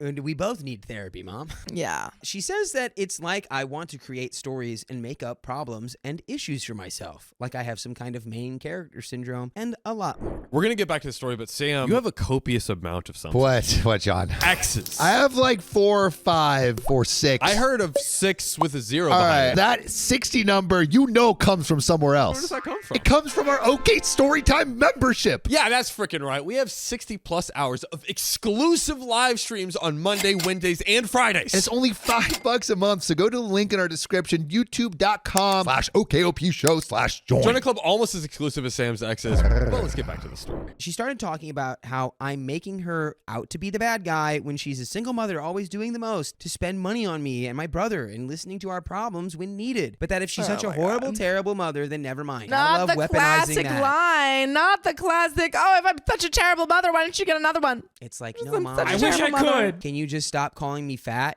No! Fatty! It's like, Whoa. what? What are we doing? Gotta love, too, the earlier line of like, you just want me to be a thoughtless robot mom. And it's like, you want that for your daughter. You literally are trying to tell your daughter she has How to to be think, yeah. exactly this way or she's wrong. Kateri Rain says, why is it that adult women are so concerned with little girls' bodies? It's almost like they're like, if someone had told me from childhood, I'd be different or something. I don't know. It's this insecurity that they impose on other people. It's not, guys, stop worrying about the body and just start worrying about your health. It's not about how thin you are. It's not about how ripped you are. It's about, can you like lift a box over your head if you need to? Like, can you run if It's about you mobility need to? at the end of the day. Like, Mobility is Yeah. like what you should be focusing it's on. just not- about feeling healthy, not looking hot. Exactly. Let's be honest. I tried speaking, saying that's not even what I was saying, but she just kept going. She then said something about how if we can't even have the kind of relationship where we can laugh and joke about things, then she'll be strictly my mother who provides for me and nothing else. Honestly, I don't even know anymore if I'm actually in the wrong or not. It's not the first time something like this has happened, but it never seemed to bother her and upset her this much. I feel like she misunderstood everything I said, but I don't know. Maybe I just didn't word it correctly, or maybe I really am just the terrible daughter she says I am. But I'm too self-centered to realize it or something. Anyway, now she's just been ignoring me, but not in an angry, manipulative way for once. She seems more like tired and upset, I think. So was I really in the wrong? Did I actually say anything that was out of place? I really need advice on how to arrange things because I really don't know what to do. You are not in the wrong. Your mom is the worst. Wear your prom suit. I think OP's just really scared because again, it's their senior year, and Yeah. they're just scared. It's scared of like the. No, I mean you're still in your mom's house. Yeah. This is That's the single thing. parents. Yeah. This is incredibly frustrating though. I feel like OP. This is like the first time OP's really standing up for themselves, and Probably, yeah. yeah, and that's why it's like so hard to like, what's right? Is this wrong? Is this right? Is this wrong? Yeah, it's like using your mom with very skewed senses of I think values as a parent is not a good temperature check for like am I right, am I wrong for you, because she's clearly like it was as soon as she's like all sad about it, and then you're like try to open up and be like, yeah, I have body image issues because well, I could say it's because of all of you guys, but I won't say that. I'll say it's because of some people. And then as soon as you say it, you go, oh yeah, so it's my fault that you can't talk and you're so sensitive, and so now it's me. Oh well, I'm not having that. I It's like, guarantee you OP's just like, what is this? Because she's never seen this side of her mom either. So she's like at a loss for everything. Like her brain's like, oh, what is going on? yeah. So here's the update. I had kind of forgotten I'd written this, not gonna lie. But I'm bored and honestly still frustrated. Let me be mad, please. So for whoever cares, here's an update. No matter how much I fought for it, I was forced to get a dress anyway. Don't get me wrong, I still liked the dress. I got to choose it, and it was the model I wanted, but I'm more upset about the fact that I feel like I wasn't heard, and that I'm always forced to compromise and always have to do whatever's necessary to keep the peace. Like my mother kept saying she was compromising, but what is there for her to compromise? She didn't compromise at all for that. There was That's what she zero wanted. compromise. She made you feel guilty until you wore a dress. There was no compromise.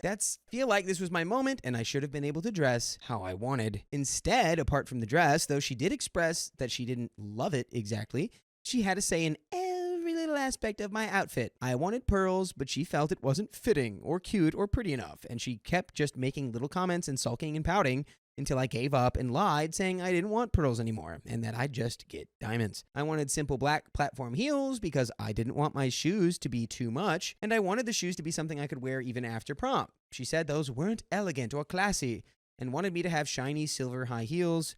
So we compromised and I got shiny black platform heels, but now she's complaining that I made her waste money and that I'll never even wear them again.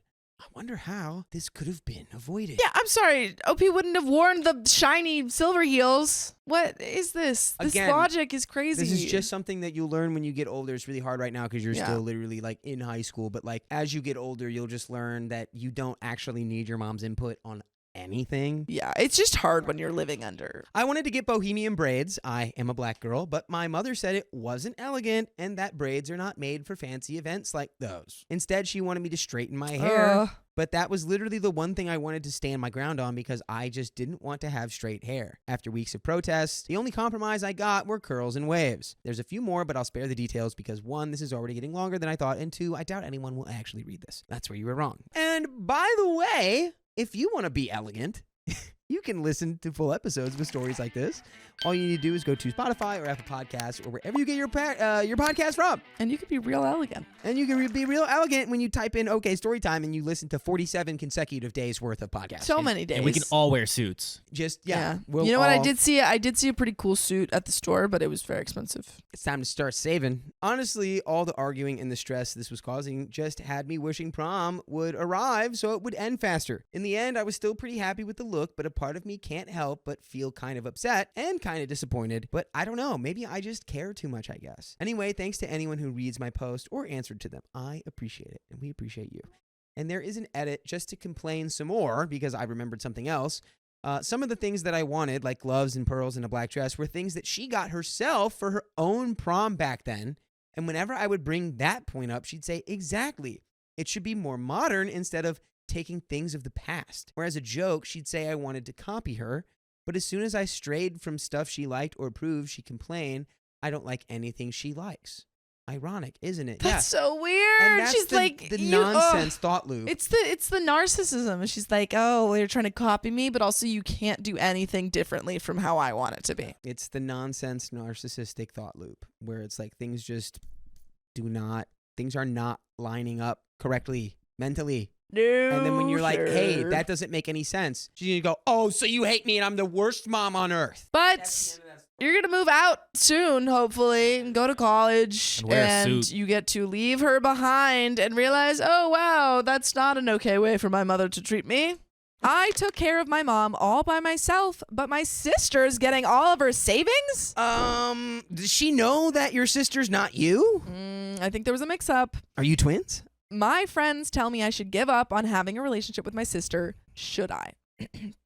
Me, T, let's call her Tia, 44 female, has one sibling, Ava. Oh, sorry. 46 female. This is a bit of a long story, so please bear with me. By the way, this comes from aggravating pin 1745 on the OK Storytime subreddit. So we had what I describe as not the greatest of childhoods. My mom tried really hard to be a good mom, but she had some mental health issues. She quit working when she had kids at my dad's request. And from the stories, I think she had undiagnosed postpartum depression. My parents had been married something like 6 years before they had kids. My mom was smart and hardworking and had worked for a brokerage firm on Wall Street. I think my dad was intimidated that she made more money than he did. He sucks. Mom quits working, and my dad almost immediately turned to heavy drinking at a raging booziac level. He was caught DWI several times, but in the 70s/80s, there were no consequences. Oh, wow. He even crashed his car into an NYC bridge, left his car, walked home, and nothing happened to him. He ended up causing a grease fire in our apartment when we were toddlers, and my mom had to pull us out. Wow. Things like this carried on for years, and my mom got paranoid about checking the stove and locking doors whenever he came home wasted, basically every night. Oof. Man, that's rough. My sister didn't deal with our home situation well. She'd argue with my dad and make things worse while I always tried to de-escalate everything. My mom filed for divorce in 1996, and things got ugly. My dad was cheating at that point several times, including with a lady at our church. Not very religiously minded of you. Opie's dad was gambling, doing substances, several kinds, and yes, still a raging booziac. My mom suspected her first divorce attorney of sleeping with him and eventually gave up on the divorce, but got court-ordered spousal support to make sure we could still pay the bills. Wait! Whoa! Wait! Whoa! Her divorce sleeping with her ex-husband? Your father? Objection. I'm sorry. That seems like a conflict of interest. Objection. Might be in a court of law considered maybe not protocol. He still lived with us, but also had an apartment in NYC and didn't always come home. My sister moved out as soon as she finished college, got married, and had 2 kids. I, however, stayed with my mom because I couldn't leave her alone with him. He was verbally abusive, and she was terrified of him. I'm pretty sure she ended up with undiagnosed battered wife syndrome. Ugh. She wouldn't leave the house, had no friends, smoked like a chimney, and was super paranoid. I decided to change my college major and pursue law to help her get divorced. I had started working at 14 and was paying as much of the bills as I could. Wow. My dad paid all but my last semester of undergrad, court ordered. I put my last semester on my credit card and took out loans for law school. I graduated with my JD in 2007, worked with a local lawyer to finalize their divorce, and because my dad owed my mom $80,000 in back support, we got his portion of the house, but no alimony. My mom hadn't worked in 25 years and had no job prospects. Plus, like I said, she wouldn't leave the house except to go out with me. I had a job, so I bought out my dad's remaining portion of the house, $25,000 with the savings I had. I couldn't afford the bills at this point. I was 27. I had $100,000 in student loans from law school, including a $15,000 bar exam loan I took out just to make the mortgage payments. Dang. As part of the divorce, I was added to the deed for the house, taking my dad off.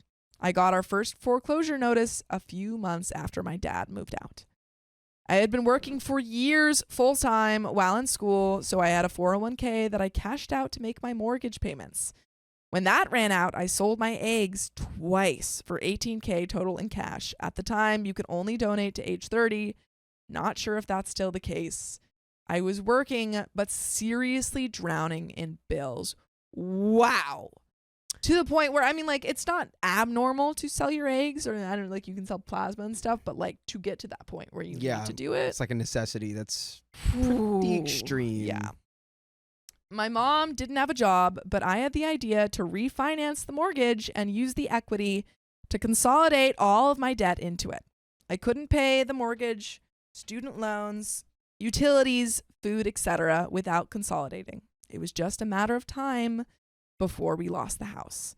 This was before the financial crisis, so we got lucky that the bank accepted my application. I didn't make enough on paper to cover the payments. I never asked my sister for help and never explained the extent of how bad things got. She had her own life, and I wanted her to be happy and unburdened.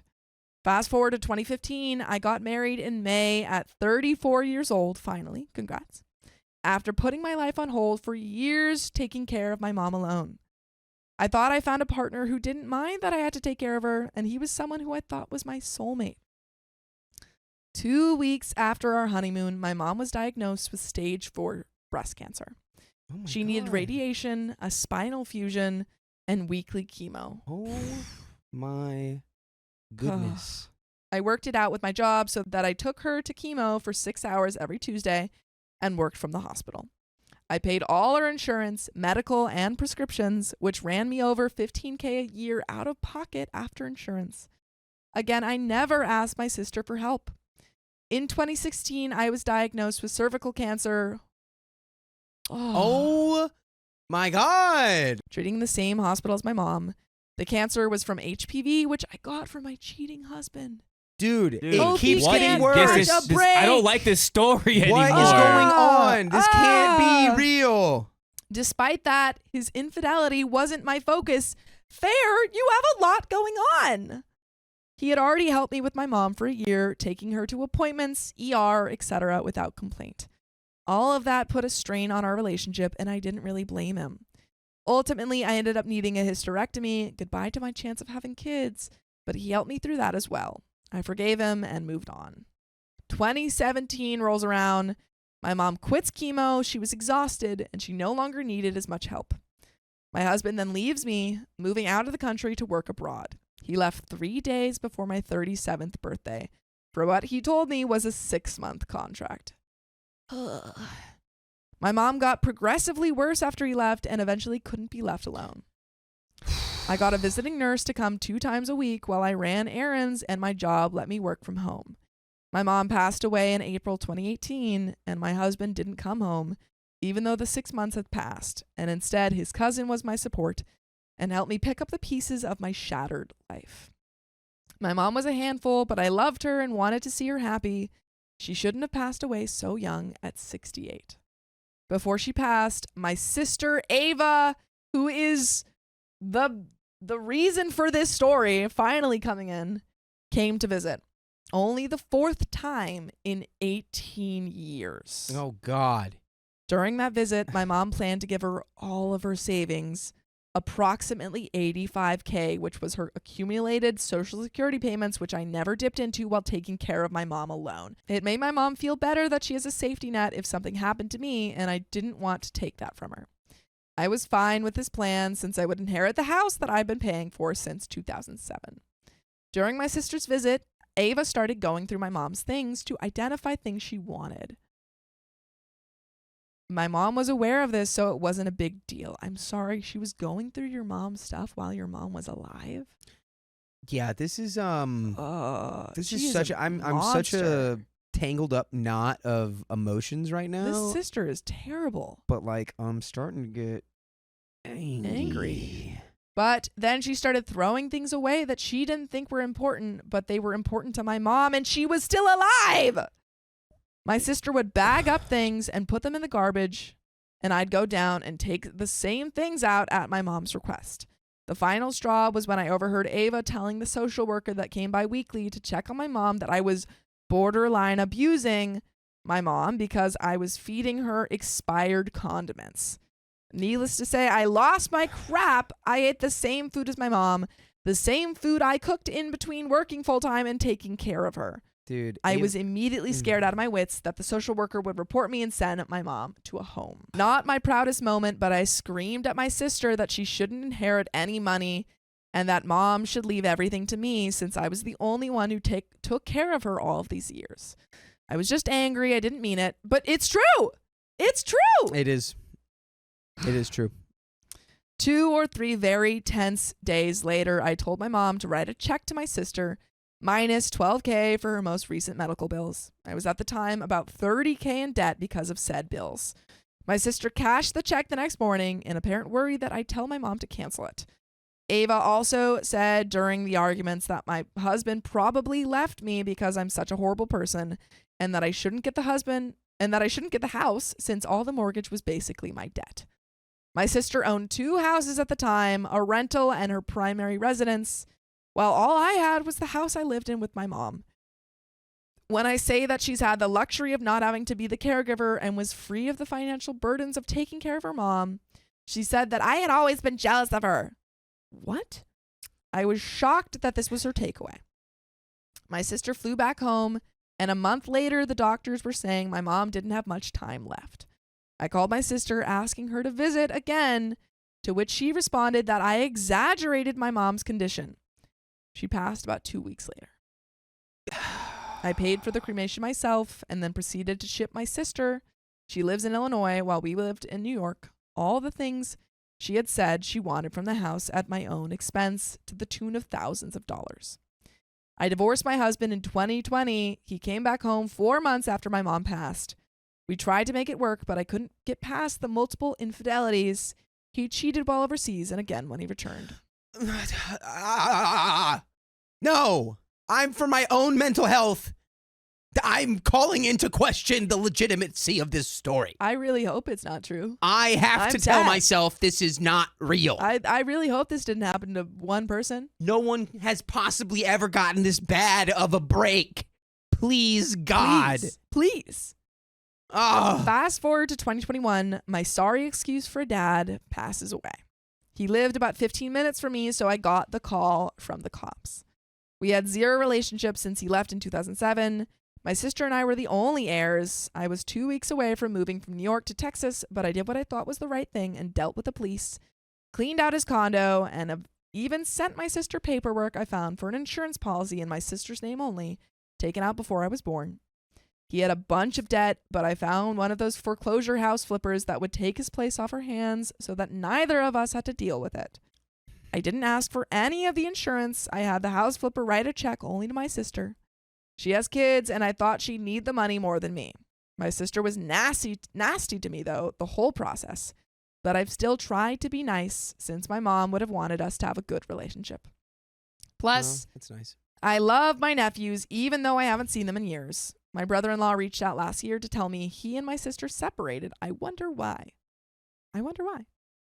And that he was moving to Arizona, leaving my sister in Illinois with the boys. Well, I don't know if he should have left his kids. Now, skip to August 2024. I've been putting aside a college fund for my nephew since he was born, despite all the other things I was dealing with.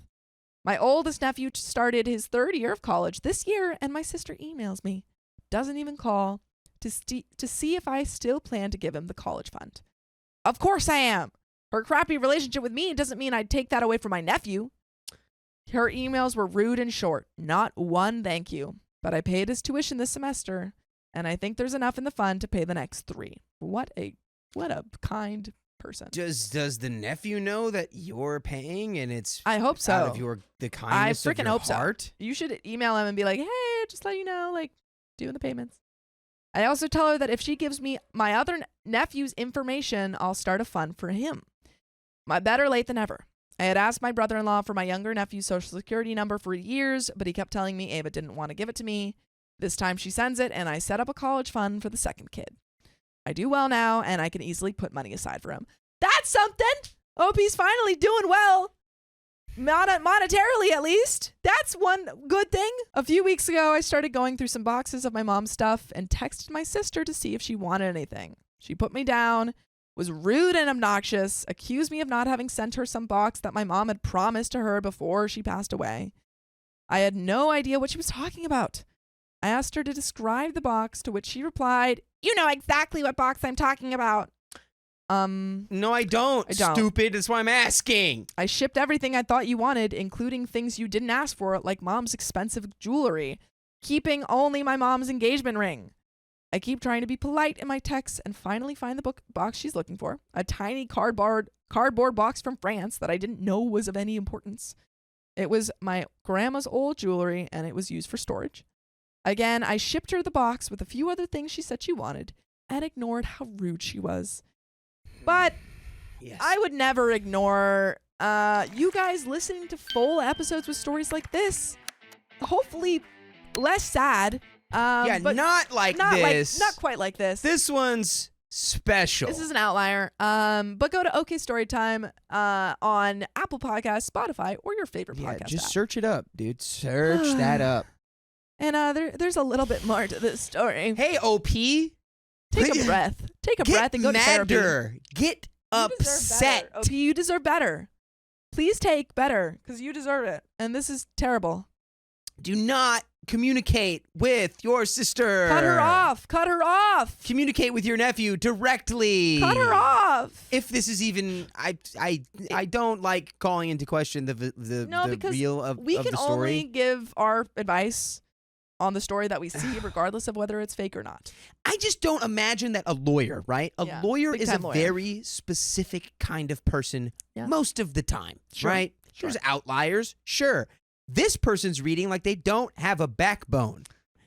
And I don't know any lawyers that don't have a backbone. And it also seems like OP's like a fairly good lawyer if she has like money now. Right, if she's been making enough money. I guess it depends on what type of lawyer she is. I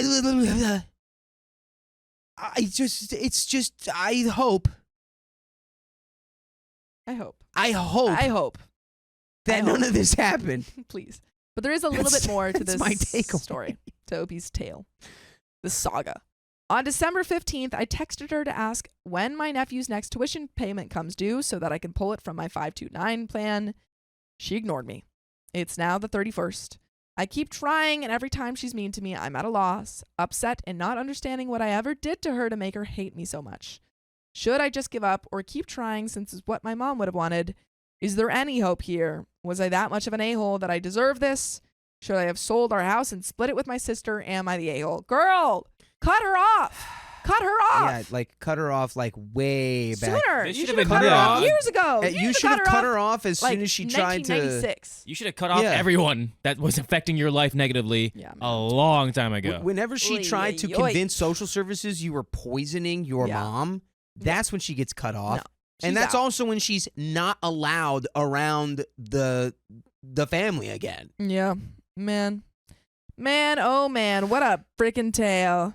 My adopted mother abandoned me after my adopted dad passed, but she always hated me. Wow. Well, I mean, hey, it sounds like you might be better off without the woman that hates you. I, 26 female, was adopted at an early age along with a handful of my other siblings. My parents only had 2 biological sons and adopted the rest of us. By the way, this comes from La Dame Violet on the OK Storytime subreddit. So even early on, my sisters and I could tell the huge difference between our treatment from our mother and the treatment she gave her sons, biological and non-biological. Because of this treatment, I have always been closer to my dad. He didn't yell and tear us down. He showed us love and not bitterness. Over the years, my dad grew ill, and my mother would always make these comments like, God forbid something happens to him.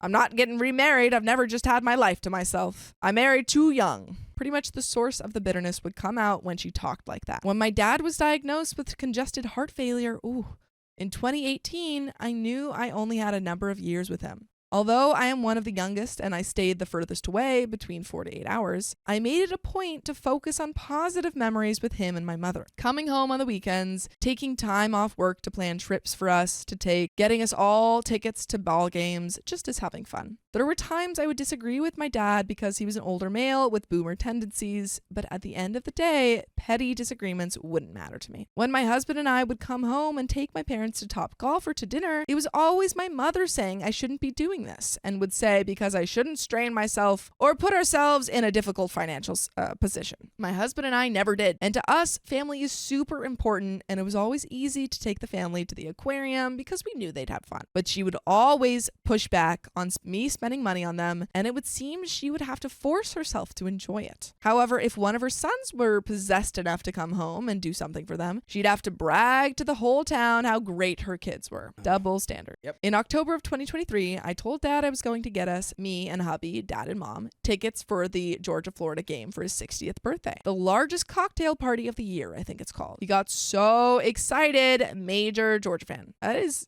GA Georgia or is that something else? No, GA is Georgia. I wasn't sure if it was like a team name. GA is Georgia. He literally screamed with joy. It was a great sight to see. It's weird, I think, to have like a partner who's so behaves so differently around like the kids, and someone who, you know, like you have OP who's super close to her dad, who seems like a great person, and then the mom who's just seems pretty not great.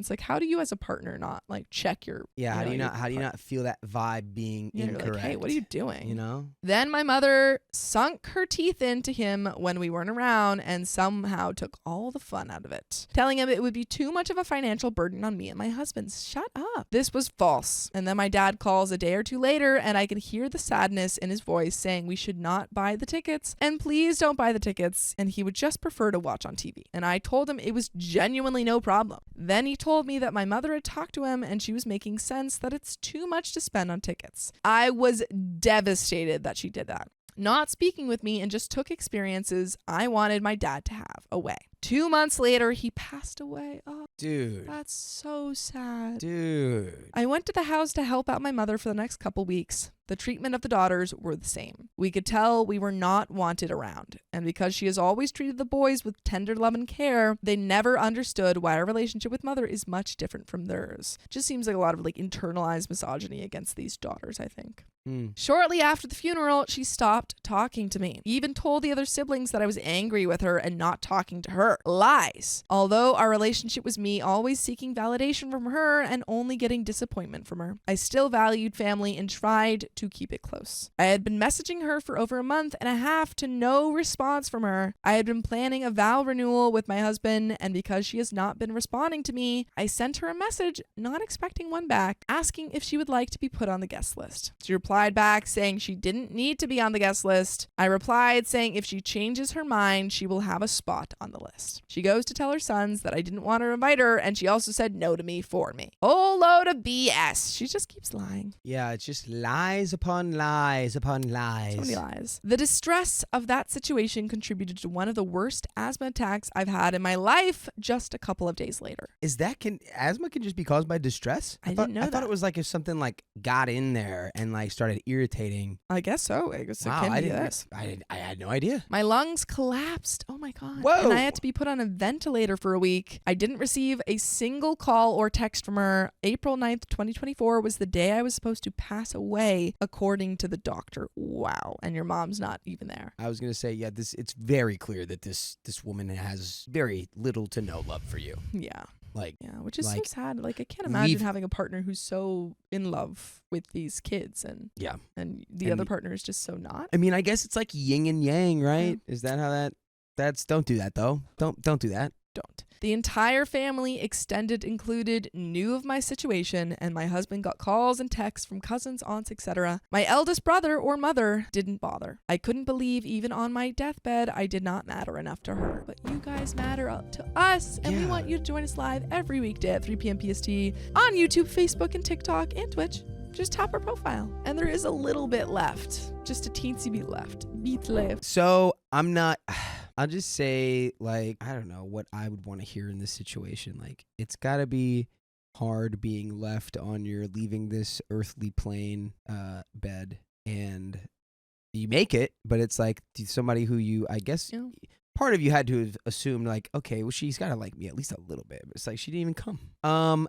You can either like, that's either going to tear you down, or you can allow it to be like fuel to build you up into like, focus on the people in your life that do care about you, like your partner. Exactly. And your other family members. You don't need this woman in your life, and her presence or lack thereof has no bearing on your worth or value as a person, or your, because people just get mixed up. Parental figures get so messy. Yeah. In our brains and in our hearts.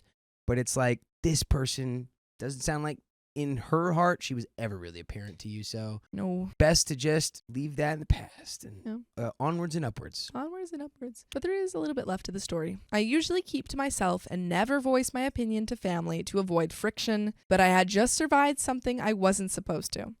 My eldest brother, 31 male, said I hurt his feelings for calling him out like that. Who cares? Yeah, who cares? And he was upset because it took my husband 2 days to tell them about my condition, and he knew I was going to be okay. And that is why he didn't call or text. Ridiculous. And I need to get over myself and stop ignoring mom. Wow. Hope he literally just almost passed away and you're still acting like this? Yeah, so you can throw this person out as well. Yeah, I was baffled. I really just want to say F it to the whole lot of them. I texted my mom the day I was discharged, and it's been a month it's been a month and still no response. I suppose I should get out of denial and understand she doesn't want me in her life. And she doesn't deserve to. The thing is, she doesn't deserve to be in your life. Boom. She does not deserve you. This is not anything. You are not the wrong piece of the puzzle here.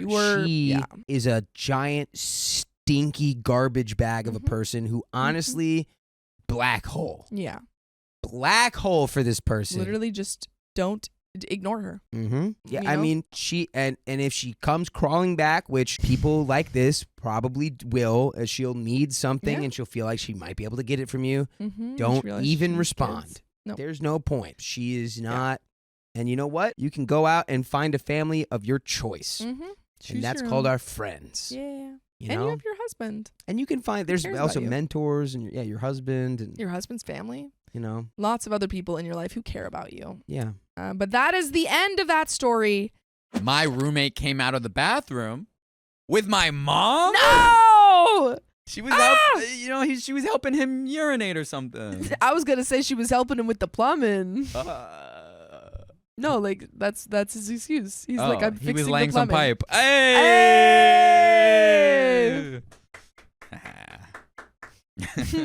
I, male 22, am in Atlanta for my higher study in medicine. I'm staying in the rent with one of my seniors. When my mom, female 41, came unexpectedly to give me a surprise on my birthday. She gave you a surprise! him a surprise on your birthday. All right. I was glad as it was a holiday that day. So me, mom, and my roommate, male 25, went around the city and had a great day. However, her flight back for home got delayed by more than 6 hours, and mom discusses it with dad over phone and decided to stay with us and catch the flight the next day. No, there's a dad in the picture. But in our room, it was only one single bed, and since the trip of mom and her stay was unplanned, she slept with me. By the way, this comes from UOKGap684 on the ROK Storytime subreddit. So, quite normal till right here, right? Yeah. We're Right? chilling. We're good. Wrong! Yes, it was still, I woke up at around 5 in the morning. My mom had a habit of getting up early in the morning, taking bath, and doing her housework right in the morning. However, being in the hostel, especially on holidays, we friends were habitual to getting up late. So I was not surprised to find my mom missing from the bed, assuming that she may be in the bath or roaming outside for a change. But my roommate was also missing from his bed. No. Make it stop. As I was wondering where he might be, mom came from the bathroom having only a towel wrapped around her body, and it was a bit surprised to see me awake. I was about to ask her if she had seen my roommate when he suddenly appeared from behind her from the bathroom. And he said, "Call me Papa." He was also in his towel only. Why, dude? I'm upset. Ming Ming says, LOL, roommate upgrade to stepdad. It seems like also they don't live in the same room, the roommate and OP, No. right? Okay. This is wild. I mean, how do you excuse that? How you were like, she took a shower and then I came in, but then the water wasn't working. And So then I I was helping her. Sorry, I just Yeah. let you on. When I asked her about it, she said that the shower was broke and water was not turning off, so he was just trying to help. Yeah, I bet he was. Yeah, I bet he was helping a lot. I didn't talk much about it, but I still can't believe that it was shower only. It wasn't. She was fixing the shower head and needed to give him head. It's too far. I hadn't talked much about it, but I still can't believe that it was shower only. It wasn't. Update number 1. Dear D says, in a towel? In a towel. Yeah, you don't want to get Being attacked. you don't want to get all wet helping with the water, so you Yeah, put on a towel. Exactly. First. Everyone was in a towel. Everyone no one was in a towel, unclothed. It was fine. Okay. Update number 1. I confronted my mom about her relationship with my roommate. I know that people gonna judge me wrong after reading this post, but I did not understand what I was trying to do and what happened. Everyone is asking me to confront my mom, so I confronted her a few hours ago. Here is my mom's confrontation. Are you ready for it? Do you think that she's gonna lie, or do you think that she's gonna come clean? I think she's gonna lie. All right, few. I looked around the house to see where my mom might be and was relieved to see that she was lying on the couch. She looked tired and had a t-shirt and trousers on. She was awake when I went to her. What was that? Why are you doing all this crap with that guy? Do you think I'm a fool? I immediately spoke as I saw her. I am sorry. The dialogue on this. I am sorry, she replied. Sorry. A hint of sadness in her voice. I'm sorry. I'm sorry, my son. I told her that he's like my age. He's my housemate. There was a hint of anger. Just a hint. A in hint my of sadness voice. in hers and a hint of anger in yours. Me and mom then talked for an hour in that couch. We talked about a number of things. She talked about how she was depressed and spicy sleep, frustrated. I was shocked when she told me that she and my father barely ever had spicy sleep. She told me about how she longed for some romance and love in her life. Then she talked about Pete. Pete, who she just met like yesterday? Pete. It's a newfound love. She talked about how sweet and understanding Pete was. I could sense that they had both grown really close to each other in the last 24 hours. It wasn't longer? Am I mistaken? I don't know. How long was it? This is so Yeah, why is she awkward. telling him everything? She's like, your father and I don't sleep together anymore. Yeah. Let me tell you about our sleep history. To Your me, like roommate Pete. Pete, who is 21, 25. 25. He Oh, loves me. makes He loves love me to like a me. man. He kisses the nape of my neck. Sweetly caresses it. He teaches me. He treats me like a woman. And a queen. A Okay, queen. I'm done. All right. She then surprised me by asking me for permission to spend time with him. No. She reasoned with me during our conversation, telling me that she would anyway only be in Atlanta for one day. and she wanted at least this short time here to be pleasant. No. Bro. No. Your mom's just like so unapologetically like, actually, I don't have spicy sleep with your dad, and I want to have spicy sleep with your roommate. Why can't you give that to me? I want my stay here to be pleasant. She's like, OP, might I cheateth on your father? Is that all right with you? Can you sign on the dotted line with this quill pen? Thank you. Beg of you. Thank you very much. Wild. This is sad. She's like, I'll bribe you with money if you don't tell anyone. This is wild. Not only she's just like caught red-handed cheating on your father, but she's like, is it cool if I cheat on your father She's like, more might with I your roommate? continue? Yeah. Ming Ming says, all the hint makes me think the story is fake. LOL. Yeah, I don't know what he was trying to do with the hint. It's like, she had a hint of sadness in her voice. I had a hint of anger. Okay. I was a bit taken aback by her bluntness. She promised me that she would never do anything like this in India and will be faithful to my dad in India. Due to nervousness, I told her then that I didn't care about what she did in her personal life and she was free to do whatever she liked. I told her that I just wanted her to be happy. It was hard for me to talk directly about Pete with her. I didn't know how to approach it. The whole thing was awkward and embarrassing for me. You seem like quite quick to just like throw your dad. Yeah, I wonder why you don't want to tell your dad. Update number 2.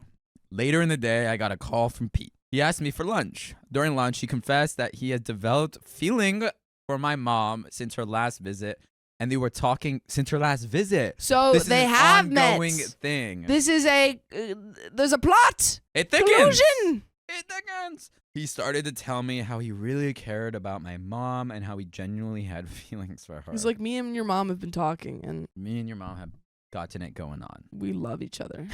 It was hard for me to listen to Pete over lunch. I was embarrassed, a bit angry, and a part of me felt humiliated.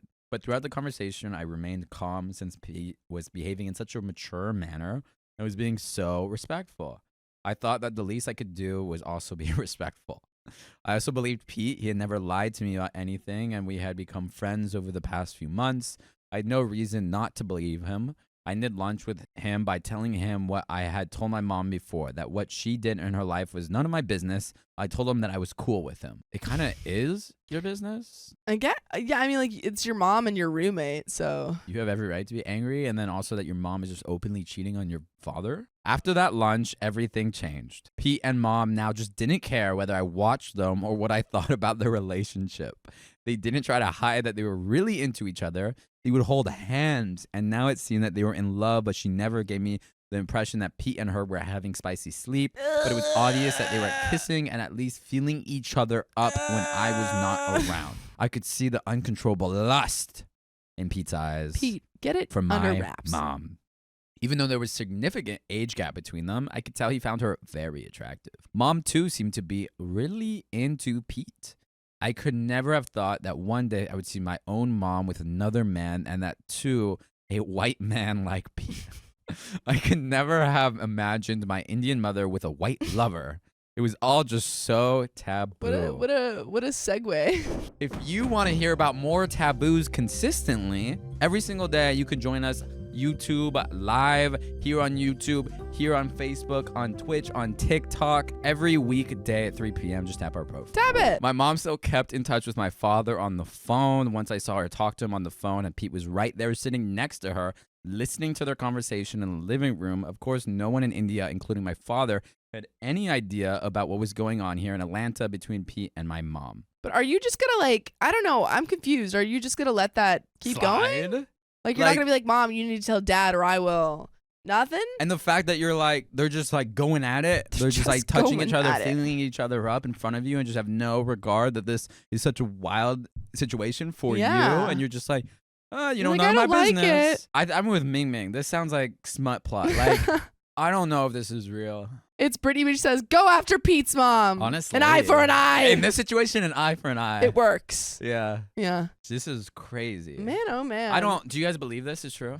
My mother started a drama over our wedding cake. Now I wish that we had just eloped. Ain't that always the wish in these stories? My fiance and I got married this fall, and the cake has been a huge point of contention with my mom. Long saga, but the gist of it is that we wanted a dessert bar or cheesecake instead of a traditional cake. My mom initially insisted on having at least a small cake just for us to cut, so we compromised and got quotes. By the way, this comes from user Laliluhu, and you can submit your stories on the r/OK Storytime subreddit. Right before we put a deposit down, she decided that having just a cake for us and not for guests is tacky, so we needed to get a sheet cake to serve as well. We were annoyed because she was the one to suggest it, so we just cut our losses and opted to a tiered cheesecake and mini cheesecakes as we originally wanted. My mom would not let this go for the past 6 months. She then decided to focus on pushing for a groom's cake. My fiance did not want one. When I told her this, she said it's, quote, really only a groom's cake in name and not about what he wants. I told her a firm no multiple times because she just wouldn't give up. That brings us to this week. I got a text yesterday saying she was at the bakery and paid for the order. I got suspicious because I never included her in those communications. I called the bakery today and was told by a very apologetic employee that my mom had added a multi-tiered groom's cake with different fillings, flowers, the whole kit and caboodle. We still have cheesecake, but I feel like it'll look silly next to what is essentially a wedding cake. My question now is, what do I do? She doesn't know that I know. I'm furious and hurt. Obviously, it's just a cake, but it's not really about that. She went behind my back and crossed multiple boundaries after I told her no. Am I being a bridezilla for not letting her have her traditional wedding cake? Knitinator says cancel it and cancel it now, and give all your vendors a password that must be given before any changes are made. That's good advice. Acidic Talk says change the delivery location to a shelter or food bank. That is double good advice. And here is the update. Hello again. A big thank you to everyone who gave advice on my original post. I'm now married and had the best, most relaxing honeymoon with my now husband without any pesky family bothering us. By the time I posted, it was too late to cancel the wedding due to deposits and contracts, so it continued as planned. To clarify, yes, my parents did pay for the wedding, although my husband and I made it clear several times that we didn't expect or need them to pay for everything. No, I don't think them paying excuses my mom's actions. My parents reiterated that it was our wedding and we should do what we wanted. Clearly, the cake was the exception to this, though she had previously said to get cheesecake if that's what we wanted. So it sounds like it was mixed messages there.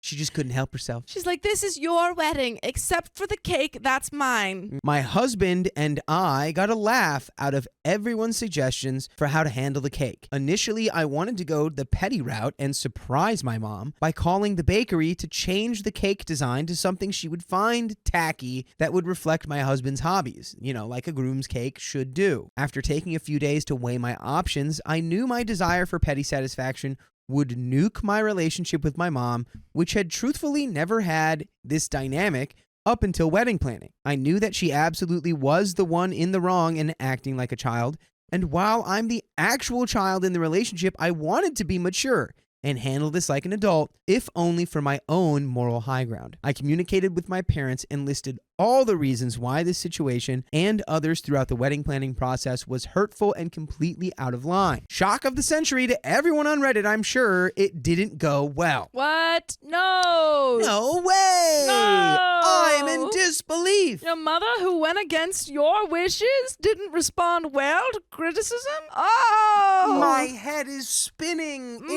My head is reeling. What is this feeling? There was a series of texts I received from my mom that demonstrated she couldn't take accountability or comprehend that I wasn't mad that she ruined my wedding by ordering a cake, but rather that she went behind my back knowing it would surprise and upset me on my wedding day. I attempted multiple times to redirect to the actual issue with little success. We ended the conversation with her apologizing for a cake, making my husband and me so upset. This obviously wasn't a genuine apology or the main issue, even if she thought it was. She also agreed to move the groom's cake to a meal we had the day before the wedding, which I was fine with. At this point, we were a week out from the wedding, and the thought of continuing to press the issue was too much for me to handle with everything else on my plate. I dropped the rope leading up to the wedding, so I could refocus on enjoying my wedding as best as I could. I interacted with my mom as little as possible the day of, and our wedding party and coordinator did a fantastic job being a buffer. While I've had some contact with her since, it has dramatically declined, so I can get some much needed space. Obviously, we'll need to have some tough conversations, but I'm choosing to spend my time with my new husband and getting back into therapy. Weddings, man, they really bring out the crazy in people. Ain't that the truth? Oh, and by the way, the cheesecakes were a huge hit. Mrs. Neville Bartos says, I'm glad you had the day you wanted and enjoyed your honeymoon. Unfortunately, although previously this wasn't the dynamic you had with your mother, the fact she refused to see her error and wasn't apologetic, well, if I were you, I would bear that in mind for the future and plan accordingly. Landerson 407 says, it will likely rear its head again if and when you talk to her about respecting your parenting boundaries, if that's a thing you plan on doing. OP says, oh, absolutely. The lack of respecting boundaries and breaking trust for future life events was actually something I pointed out in our conversation. She didn't seem to understand the point I was making, just kept going back to the cake and not the deeper issue. And we have a update a year down the line. Woo! Let's get into it. Let's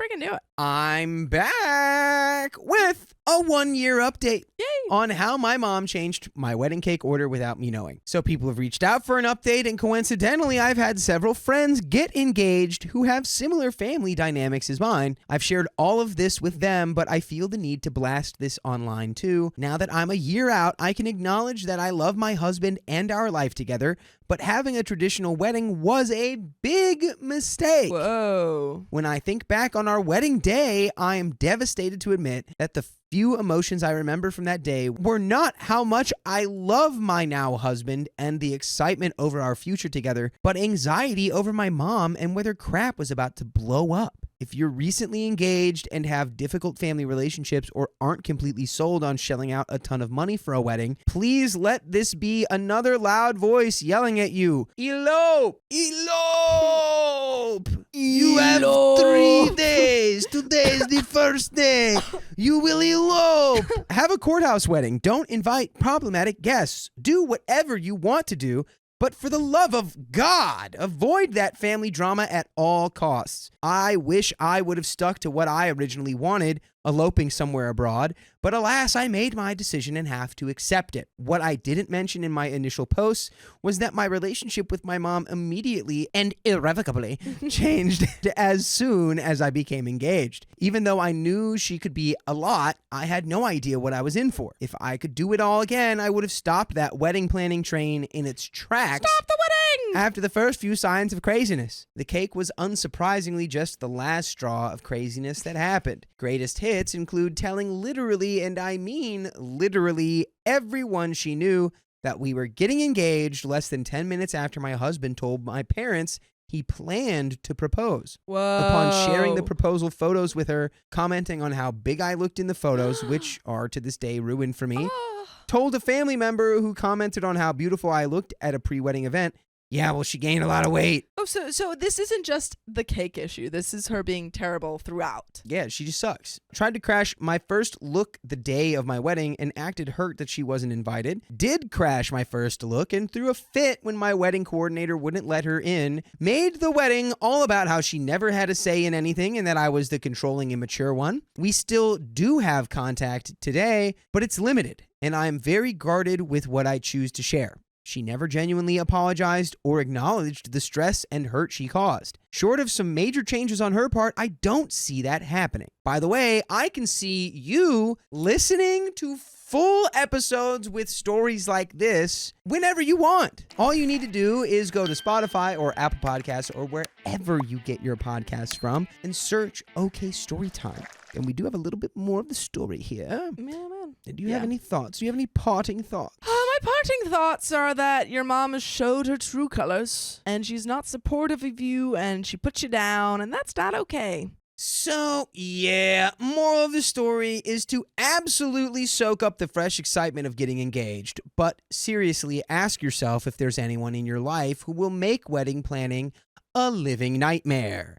If you're oh so fortunate to have a character like that, have a plan to handle it and be prepared to enforce those boundaries. And for the extra crazy families out there, maybe just elope. That would be my advice, honestly. That would be my that is advice, the end of that too. story. My advice is have one wedding that's just not even a wedding. It's just you eloping with your partner. You get to have all of the specialness between the two of you. And then do another one where everything's already done and it's just a bonus wedding. It's just a party. But that is the end of that story. My wife spoiled Mother's Day because she won't give in to my mother-in-law. Don't you know that that's the day you legally have to do everything she says? That's a good point. Wait, unless you're also a mom. Then they cancel out. My mother-in-law is an annoying person to say in the nicest way. She has extremely low self-worth, and she compensates that by forcing the world to go around her. By the way, this comes from Phone Routine, and if you want to submit your own stories, go to r/Okie Storytime subreddit. So, as a family who interact with her regularly, we are forced to treat her like a queen. Every day, every minute. If we don't, then there will be drama. All the way from pouting, going to her room, fainting, leaving the house to full-blown breakdown. Including saying, why should I live on this planet anymore if no one cares about me? That's an interesting philosophical question, and one that should be answered with just self-worth. Yeah. Like, as long as you care about yourself, then that should be cool. So, to see an old lady say she's going to end herself just because we don't give her a few minutes of attention is a bizarre thing to witness. So, it's exhausting to be around her, but what else can my wife and sister-in-law do? She's their mom, and they both try their darn best to make her feel special.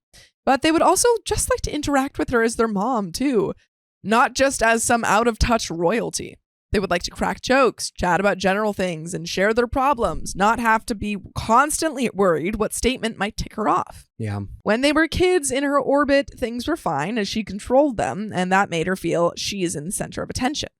Now they are married and have a family of their own, and that she is not the anchor of the family. She has started becoming more and more demanding that we perform some elaborate rituals to make her feel special. That's extremely exhausting. She's like, okay, now bring me on the palanquin, please. She's like doing like the Bohemian Grove, like Illuminati ritual. She's like, and now you must burn an effigy to the Tolmec owl god. You must sacrifice a lamb and drink its blood. No! So to the actual event itself. Mother-in-law and father-in-law have traveled to our country and are staying with us for a short time to help us with the kids as we all live halfway across the globe. My wife planned an elaborate Mother's Day event centered around mother-in-law, even though she herself is a mom too. One of the plans included lunch at a popular ethnic cuisine restaurant. By the way, had she not planned it herself, there would have been a snarky comment at the end of the day saying, seems like you don't care about your mom enough to plan something for me.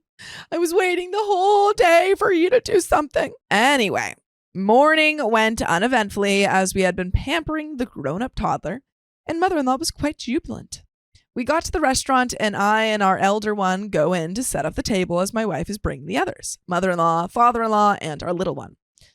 My 2-year-old, the real toddler, decides to throw a tantrum for toddler reasons. But then mother-in-law sees this beautiful garden in front of the restaurant and wants my wife to take her a pic. Mother-in-law doesn't care about anything and forces my wife to take several pics as my wife is holding a crying, fussing, and kicking toddler on her hip. What a whack thing to make somebody do. Very, very strange. Having basked in the glory of being the center of attention, mother-in-law is satisfied enough and they all come in. My wife is ticked from the events, but tries her best to be cheerful. The waiter comes in to take the order, and right then, mother-in-law decides to go to the restroom. My wife asks her to order before going, as the kids will get hangry if we wait for long. The big mistake my wife did was asking in a normal tone, a regular conversational tone instead of pleading or pleasing pampering tone. How dare my wife order her royalty on what to do? That was strike one. As me and my wife are looking at the bazillion choices and trying to order for the kids, ourselves, spice level, etc., we got absorbed into ordering without paying attention to the most important person.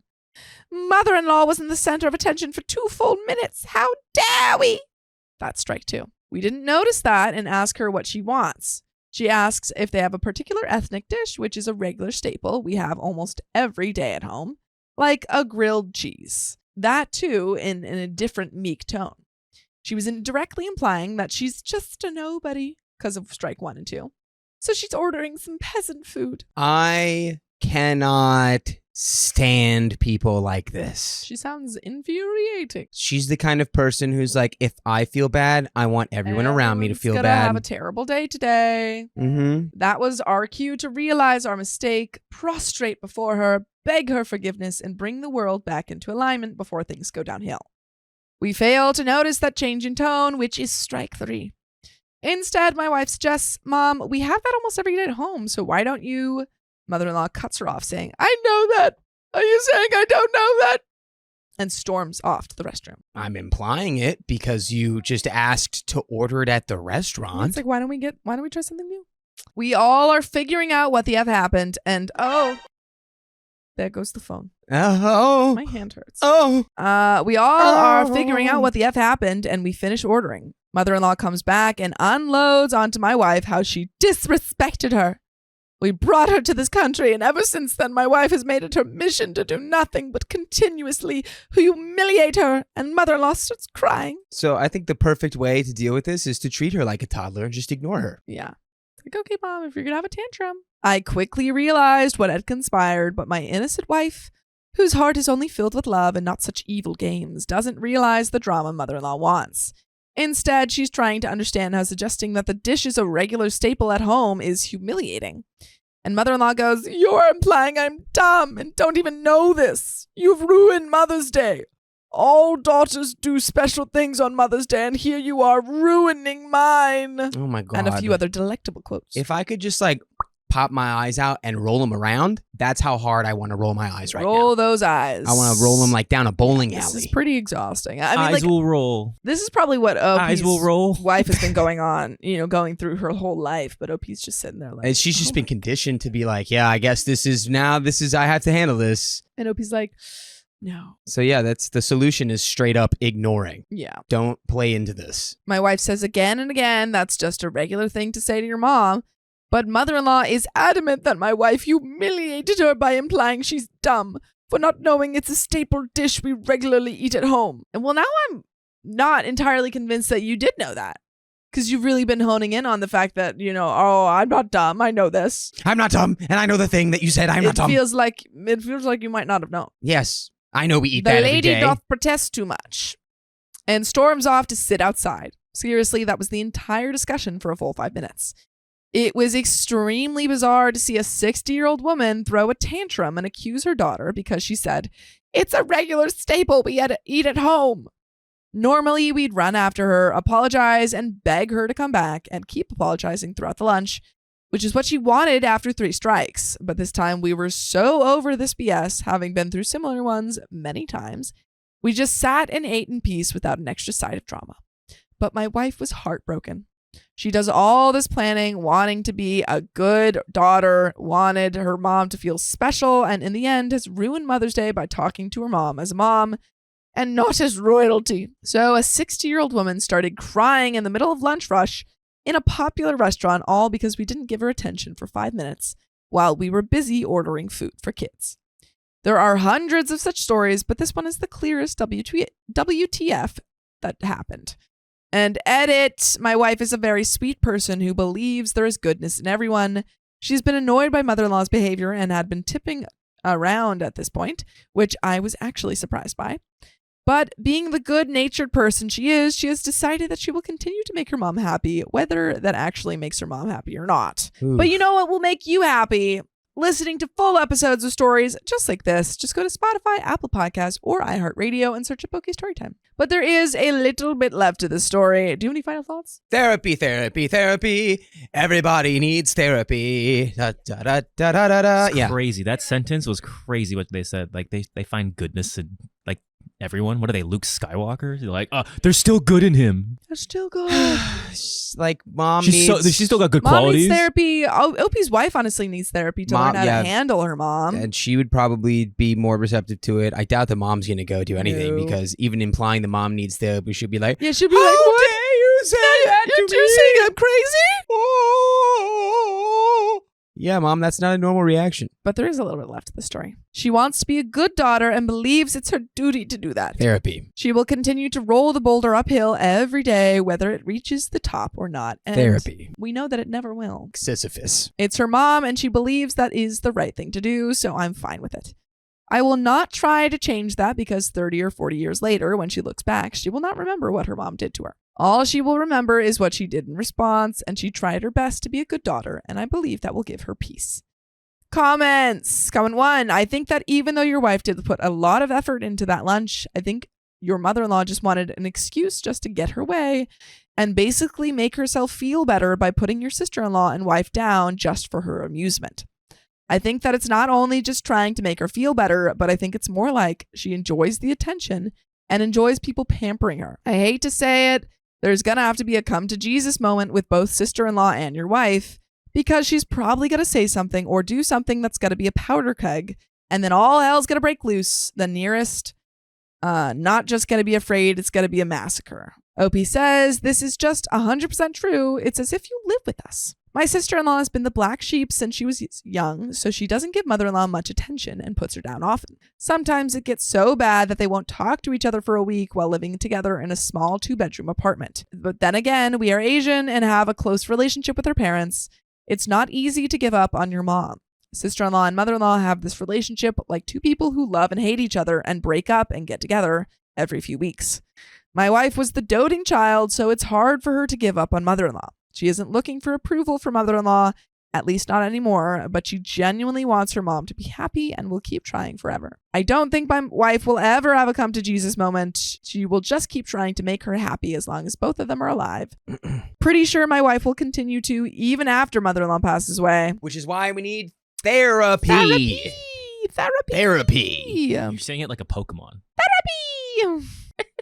OP replies, true words of wisdom right here. You can't fix it because it's not actually broken. It's exactly what mother-in-law wants. And that is the end of that story. But yeah, therapy.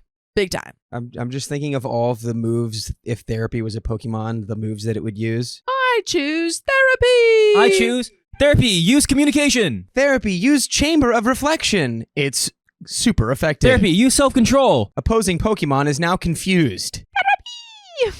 What's the evolution of therapy? Therapist. Couples therapy. Therapist. Therapist. No, that's the final evolution. Psychiatry. Oh no, yeah. No. All right. Let's continue. Yeah. Yep. All right. Yep. I'll keep working on it. But that's the end of that episode. So if you love us, make sure to subscribe. We love you. And see you tomorrow.